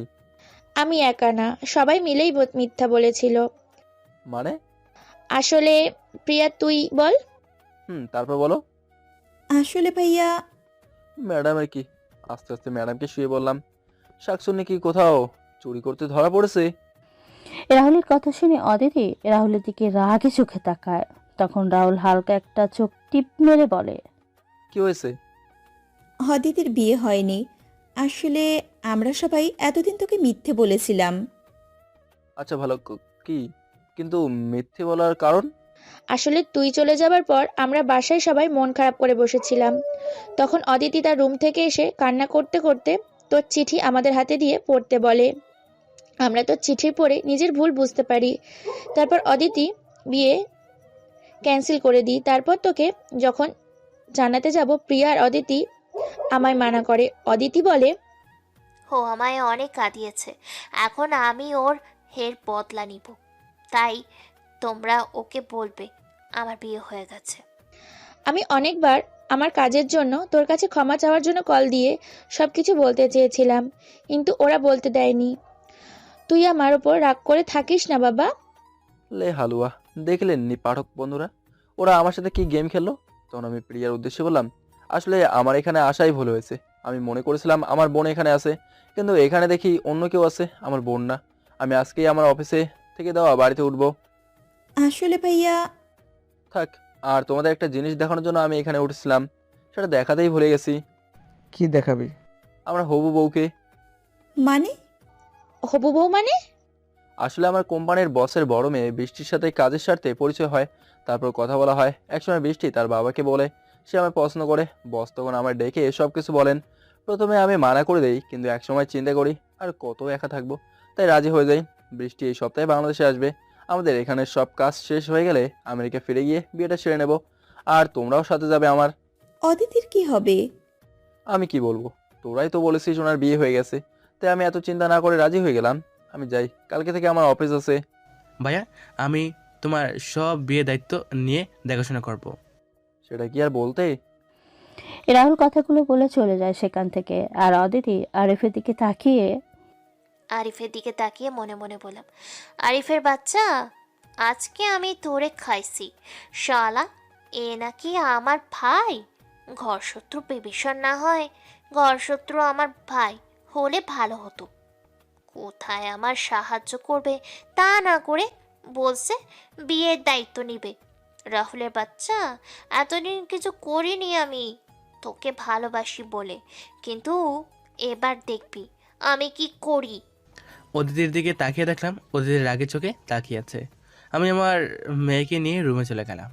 নাও, এবার কি করবে? ভাবি আর ননদিনী মিলে কি করবে দেখো, আমি গেলাম। ভাবি, তোমার ভাই পাল্টি খেলো কেন এভাবে? জানি না, তবে আমি বুঝতে পারছি কিছু। কি বুঝতে পারছো? রান্না করতে হবে আমার। তোর ভাবি, আচ্ছা যা করার আমিই করবো এবার থেকে। রাহুল রুমে বসে ল্যাপটপে বসে কাজ করছিল। তখন অদিতি রাহুলের রুমে এসে রুমের দরজা আটকে দিল। দরজা লাগানোর শব্দে রাহুল ল্যাপটপ থেকে চোখ সরিয়ে সামনে তাকিয়ে অদিতিকে দেখতে পেয়ে বলে ওঠে, এ কি ম্যাডাম, আপনি এখানে কেন? আপনি আমার রুমের দরজা লাগিয়ে দিলেন কেন? তুই কাকে যেন বিয়ে করবি বলেছিলি? হ্যাঁ, মনে পড়েছে, বৃষ্টিকে বিয়ে করবি তাই না? হ্যাঁ, আমি কি সারা জীবন সিঙ্গেল থাকবো? বিয়ের পর বৃষ্টির সাথে ভিজবো আর করব তুই কি করবি বৃষ্টির সাথে? দুষ্টুমি করব। মেরে নাক ফাটিয়ে দেবো তোর। কেন? বৃষ্টিকে বিয়ে করবি তো আমায় কিস করেছিলি কেন? আমার নুপুর পরিয়ে দিয়েছিলি কেন? আমায় ভালোবাসি বলেছিলি কেন? আরে এরকম তো আমি কত মুখ হাত দিয়ে চেপে ধরলাম। কি বলে ফেলেছিলাম। ওই ওই, রাহুলের কলার চেপে ধরে বললাম, কত মেয়ে মানে কি? দেখবেন না কি কি করেছি। দেখতে চাই। আমি অদিতি ম্যাডামের দিকে এগোতে লাগলাম, আর ম্যাডাম পেছাতে লাগলো। পেছতে ম্যাডাম দেয়ালের সাথে আটকে যায়। আমি তখন ম্যাডামের দিকে তাকিয়ে দরজার সিটকিনি খুলে এক দৌড়ে নিচে চলে এলাম। আনি টিভি দেখছিলেন, আর প্রিয়া তখন ঋতুকে খাইয়ে দিচ্ছিল। রাহুলকে নিচে দৌড়াতে দেখে আসতে প্রিয়া বলে, কি ব্যাপার ভাইয়া, তুই এভাবে দৌড়ে এলি কেন? কি আপনার ভাইয়া? আমি কারো ভাইয়া না, আমাকে ভাইয়া না বললেই খুশি হব। আচ্ছা আমাকে বলো কি হয়েছে? শাকচুনের পালায় পড়েছিলাম, ভাগ্য ভালো কিছু করেনি। যদি হাসতের কাছে পেতো আমার ঘাটটাই মটকে দিত। মানে? তেজপাতা। এদিকে অদিতি নিজের মাথায় থাপ্পড় মেরে হাসতে হাসতে তার রুমে চলে যায়। ঋতুর খাওয়া শেষ হলে রাহুল ঋতুর সাথে শুরু করে খেলা। তখন প্রিয়া বলে, তুই আমার মেয়ের সাথে কথা বলছিস কেন? তোর কি একার মেয়ে? আমি আরিফের মেয়ের সাথে খেলা করছি। প্রিয়া চলে যায় সেখান থেকে রুমে। আরিফ রুমে এসে কাজ করছিল ল্যাপটপে। প্রিয়াকে রুমে আসতে দেখে আরিফ বলে, কি হলো, মন খারাপ কেন? ভাইয়া আমার সাথে এমনভাবে কথা বলছে যেন আমি তার কেউই হই না। ওর এরকম কথাগুলো শুনতে আমার অনেক কষ্ট হচ্ছে। এই বিষয়ে আমি কোনো কথা বলবো না। হ্যাঁ, তা বলবে কেন? সব সময় নিজেকে সব থেকে বাঁচিয়ে রাখবে, সুবিধাবাদী কথাকার। রাহুল ঋতুকে নিয়ে চলে যায় প্রিয়ার রুমে। তারপর প্রিয়াকে উদ্দেশ্য করে বলে, প্রিয়া, কালকে সকালে আমার সাথে তোকে এক জায়গায় যেতে হবে, রেডি থাকিস। কোথায়? গেলেই দেখতে পাবি। আচ্ছা। দিয়ে সে খাওয়া দাওয়া করে ঘুমিয়ে পড়ে। পরের দিন সকালে রাহুল রেডি হয়ে নাস্তা করে প্রিয়া আর ঋতুকে নিয়ে গাড়ির কাছে চলে আসে। আপনাদের তো বলা হয়নি একটি কথা, রাহুল দেশে এসে নিজের জন্য একটা রেঞ্জ রোভার ব্র্যান্ডের গাড়ি নিয়েছে, যার 70% টাকা অফিস থেকে দেওয়া হয়েছে। রাহুল গাড়িতে উঠে অদিতিও গাড়িতে উঠে পড়ে। তখন রাহুল বলে, আপনি এই গাড়িতে কেন? কোথায় যাবেন? অফিসে যাব। তাহলে নিজের গাড়িতে যান। বলছি কি ভাইয়া, অদিতি যখন বলছে নিয়ে চল আমাদের সাথে, অদিতিকে ওর অফিসে নামিয়ে দিলেই হবে। আর ড্রাইভার থাকতে আমি অন্য গাড়িতে যাব? ওয়েট ওয়েট, কি বলেন আপনি? আমাকে দেখে ড্রাইভার মনে হয়? হ্যাঁ মনে হয়। চুপচাপ গাড়ি চালাও। রাহুল কোনো কথা না বলে গাড়ি চালানো শুরু করে। অদিতি রাহুলকে নানান কথা বলছে আর জালের মাঝে। প্রিয়া সেগুলো শুনছে আর হাসছে। কিছু সময় পর রাহুল অদিতিকে নামিয়ে চলে যায় অফিসে। জয় আর নীরব দাঁড়িয়ে আছে তাদের নতুন সিওকে স্বাগতম জানানোর জন্য। কিছুক্ষণ পর রাহুলের গাড়ি এসে থামে অফিসের সামনে। সবাই এগিয়ে আসে। তখন রাহুল ঋতুকে কোলে করে নিয়ে গাড়ি থেকে নামে। রাহুলের পর প্রিয়াও গাড়ি থেকে নেমে আসে। তারপর কয়েকজন মহিলা রাহুলকে ফুলের তোড়া দিয়ে স্বাগতম জানায়। তখন রাহুল আর প্রিয়ায় এত বড় গাড়ি ও দামি পোশাকে দেখে জয় আর নীরবের একজনের হুঁশ উড়ে যায়। রাহুল জয় আর নীরবের সামনে গিয়ে বলে, আপনারা তিনজন আমার রুমে আসবেন, আর ম্যানেজার সাহেব অ্যাকাউন্টস নিয়ে আমার রুমে আসবেন। আপু আয়। তিনজনই চমকে গেছে রাহুল আর প্রিয়াকে দেখে। তারা মনে করেছিল রাহুল আর প্রিয়া হয়তো অন্য শহরে চলে গেছে বা কিছু হয়ে গেছে, কিন্তু রাহুল আর প্রিয়া এভাবে ফিরে সবাইকে চমকে দেবে সেটা কেউ ভাবতে পারেননি। তখন জয় বলে ওঠে, ভাইয়া এটা কি করে সম্ভব? আর এই বাচ্চাটা কে? সেটা চিন্তা করছি। আচ্ছা চলো আগে গিয়ে দেখা করে আসি, তারপর না হয় পরে কথা হবে। সবাই মিলে রাহুলের রুমের সামনে গিয়ে বলে, স্যার আসবো? তখন রাহুল আসার অনুমতি দিল আর বসতে বলল। তারপর রাহুল ঋতুকে প্রিয়ার কোলে দিয়ে বলা শুরু করলো, মিস্টার জয়, আমাকে এই 4 বছরের হিসাব বুঝিয়ে দেবেন। আর মিস্টার নীরব, আপনার ডিপার্টমেন্টে আপনি যত টাকা খরচ দেখিয়েছেন সেই অনুযায়ী আমাদের প্রোডাক্ট সেল হয়নি কেন? আর মিসেস ওপি, আপনি কোম্পানির বিজ্ঞাপন বাবদ কত টাকা খরচ করেছেন সেটা হিসাব দেবেন। ভাইয়া আসলে don't call me brother, only call me sir. জয় বুঝতে পারিনি স্যার, কিন্তু আপনি এখানে? আজকে থেকে এই কোম্পানির মালিক আমি। এখন কোনো প্রশ্ন না করে আমায় আমার হিসাবগুলো বুঝিয়ে দিন। রাহুল, তুমি এই কোম্পানির মালিক? আর এই বাচ্চা? হ্যাঁ, আমি মালিক, আর এই বাচ্চা হলো আমার ভাগ্নি প্রিয়ার মেয়ে। এবার একজন একজন করে হিসাবগুলো বুঝিয়ে দিন। একজন একজন করে হিসাব বুঝিয়ে দেওয়া শুরু করলো। তিনজনের হিসাব দেওয়া শেষ হলে রাহুল বলে ওঠে, তিনজনে হিসাব দিলেন, কিন্তু আপনারা যা হিসাব দিলেন সেটা আর অফিসের ব্যাংক স্টেটমেন্টে তো সম্পূর্ণ আলাদা।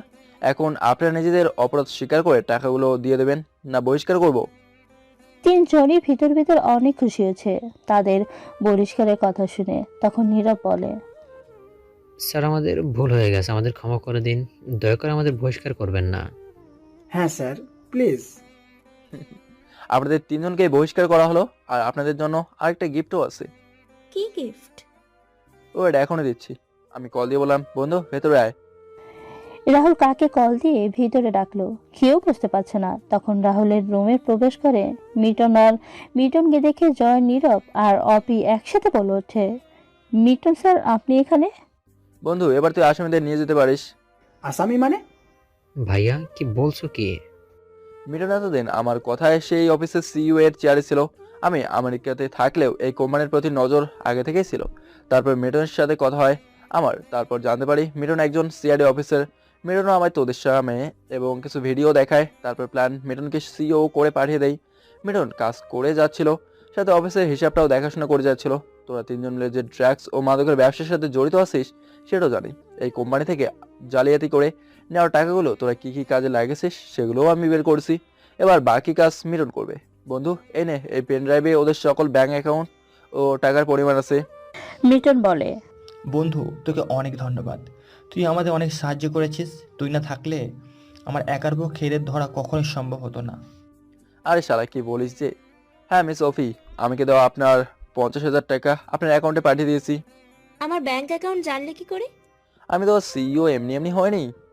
তারপর মিটনের সাথে আসা অফিসাররা 3 জনকে নিয়ে যাচ্ছিল। তখন রাহুল বলে, মিস্টার জয় আর নীরব, তোমাদের জন্য তোমার মা অপেক্ষা করছে জেলে। 3 জনকে নিয়ে যাওয়া হয়। তারপর মিটন, রাহুল আর প্রিয়া মিলে কিছু কথা বলে নেয়। মিটন চলে যায়। তারপর রাহুল আর বসকে কল দিয়ে সব বলে এবং টাকাগুলো ব্যাংক অ্যাকাউন্টে ট্রান্সফার করা হয়েছে। তখন বস বলেন, রাহুল কি আমেরিকা ফিরে যাবা নাকি অফিসে থাকবা? তখন রাহুল বলে, স্যার আমি এখানেই আছি, আপনি চিন্তা করবেন না, আর কোনো সমস্যা হলে আমায় বলবেন, আমি চলে আসবো। রাহুল কথাগুলো বলে ফোন রেখে দিয়ে প্রিয়ার দিকে তাকায়। প্রিয়াও অবাক চোখে তাকিয়ে আছে। তখন রাহুল বলে, কি হয়েছে, চোখ বড় বড় করে তাকিয়েছিস কেন? তুই না বললি চলে যাবি, তাহলে? হ্যাঁ চলো যাবো, তবে বৃষ্টিকে নিয়ে বাংলাদেশে হানিমুনটা সেরেই নেবো ভেবেছিলাম, কিন্তু যখন বললি তাহলে চল যাবো সত্যি এবার। না না, আমি এমনটা বলিনি। ভাইয়া আমার উপরে রাগ করে থাকিস না, আমার অনেক কষ্ট হয় তুই আমার সাথে কথা না বললে। মাফ করতে পারি এক শর্তে, তুই অদিতির বিয়ে মেটনের সাথে দেওয়ার ব্যবস্থা করতে পারলে। ভাইয়া তুই তো অদিতিকে। আমার জন্য বৃষ্টি আছে, তাই তোর আমার চিন্তা করতে হবে না। এখন বলো, আমার সাথে কথা বলবি না বলবি না, বল তাড়াতাড়ি। পারবো, আজকে থেকে কাজ শুরু। প্রিয়া রাহুল চলে যায় বাসায়। রাতে খাবার খাওয়ার সময় প্রিয়া বলল ওঠে, মা, ভাইয়া বলছিল চলে যাবে আর 6 দিন পর, আর আমাদেরও সবকিছু গুছিয়ে নিতে। কেন রে রাহুল? এখানে কাজ শেষ হয়ে গেছে, আর বৃষ্টিও ফোন দিয়ে বলেছে যাওয়ার জন্য, আর এখানে তো কোনো কাজ নেই, তাই আর থেকে কি করব। ভাইয়া তুই থাক, তোর কাজ আছে। অদিতির বিয়ে তো কাজ করতে হবে। অদিতির বিয়ে মানে? আসলে মা, ভাইয়া তো আমেরিকা ফিরে গিয়ে বৃষ্টিকে বিয়ে করে নেবে, তাই অদিতি কেন বাদ যাবে? আমি যখন অদিতির জীবনটা এলোমেলো করেছি, তাই আমি ঠিক করে দেব। কি বলছিস কি মা?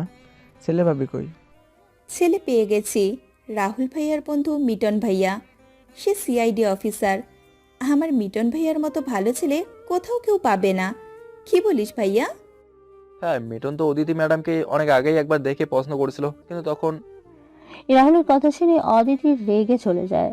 সবে খাওয়া দাওয়া করে যা যা রুমে চলে যায়। প্রিয়া অদিতির রুমে গিয়ে দেখতে পায় অদিতি জানালার ধারে দাঁড়িয়ে আছে। তখন প্রিয়া অদিতির কাঁধে হাত দিল। অদিতি প্রিয়ার দিকে তাকিয়ে প্রিয়াকে জড়িয়ে ধরে বলেছে, ভাবি, বারবার কেন আমার সাথে এমন হচ্ছে বলতে পারো তুমি? আমি আমার ভালোবাসাকে হারিয়ে আরেকবার ফিরে পেলাম, কিন্তু এখন আবার কেন আমার সাথে এমন হচ্ছে? বোন, তুই আমায় ক্ষমা করে দে। আমি কিছুটা দোষী তোর সাথে এমনটা হওয়ার জন্য। আমি যদি সেই দিন তোকে বাধা দিতাম, তাহলে হয়তো এমন দিন আসতো না কখনো। ঠিক আছে, আমিও বিয়ে করতে রাজি আছি। রাহুল যদি বিয়ে করতে পারে তাহলে আমি কেন পারবো না? আমিও পারবো। অদিতি, বিয়ে কিন্তু ছেলে খেলা না, ভেবেচিন্তে বলছো তো তুমি? হ্যাঁ বলছি, তুমি বিশ্বাস করতে পারো। প্রিয়া অদিতির মাথায় হাত বুলিয়ে চলে যায়। পরের দিন সকালে রাহুল মিটনকে ফোন দিয়ে বলে তার পরিবারকে নিয়ে বিকেলে আসার জন্য। বিকেলে মিটনের পরিবার এলে কথা বলা শুরু হয়। যখন অদিতিকে বলা হয় সে বিয়েতে রাজি কিনা, তখন অদিতি রাহুলের দিকে তাকিয়ে। আমি রাহুলের দিকে তাকিয়ে দেখতে পেলাম রাহুল খুব হেসে হেসে কথা বলছে, হয়তো বৃষ্টির সাথে কথা বলছে। হায় রে ভালোবাসা, যাকে ভালোবাসলাম তাকে পেলাম না, আর যাকে চিনি না তাকে এখন বিয়ে করতে হচ্ছে।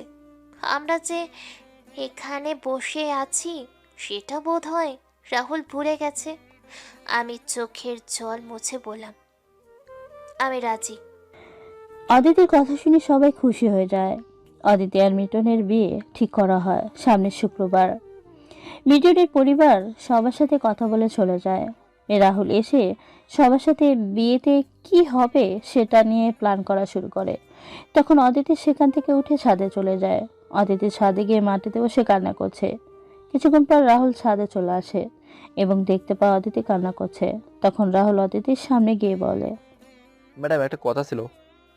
রাহুলের কণ্ঠ শুনে তাকিয়ে দেখলাম রাহুল দাঁড়িয়ে আছে, আর রাহুলকে অনেক খুশি লাগছে। তখন বললাম, কি হয়েছে? বিয়ের কার্ডটা কোন ডিজাইনের দেবো? তোর পছন্দের কালার দিয়ে দে, যেহেতু তুই এই বিয়ের কাজ করছিস। রাহুল নিচে চলে আসে। এদিকে নীরব আর জয় তার মাকে বলছে, মা, তুমি জেলে কেন? আমরা তো আমাদের পাপের শাস্তি পাচ্ছি, কিন্তু তুমি কিসে শাস্তি পাচ্ছ? আমিও আমার পাপের শাস্তি পাচ্ছি রে। মানে?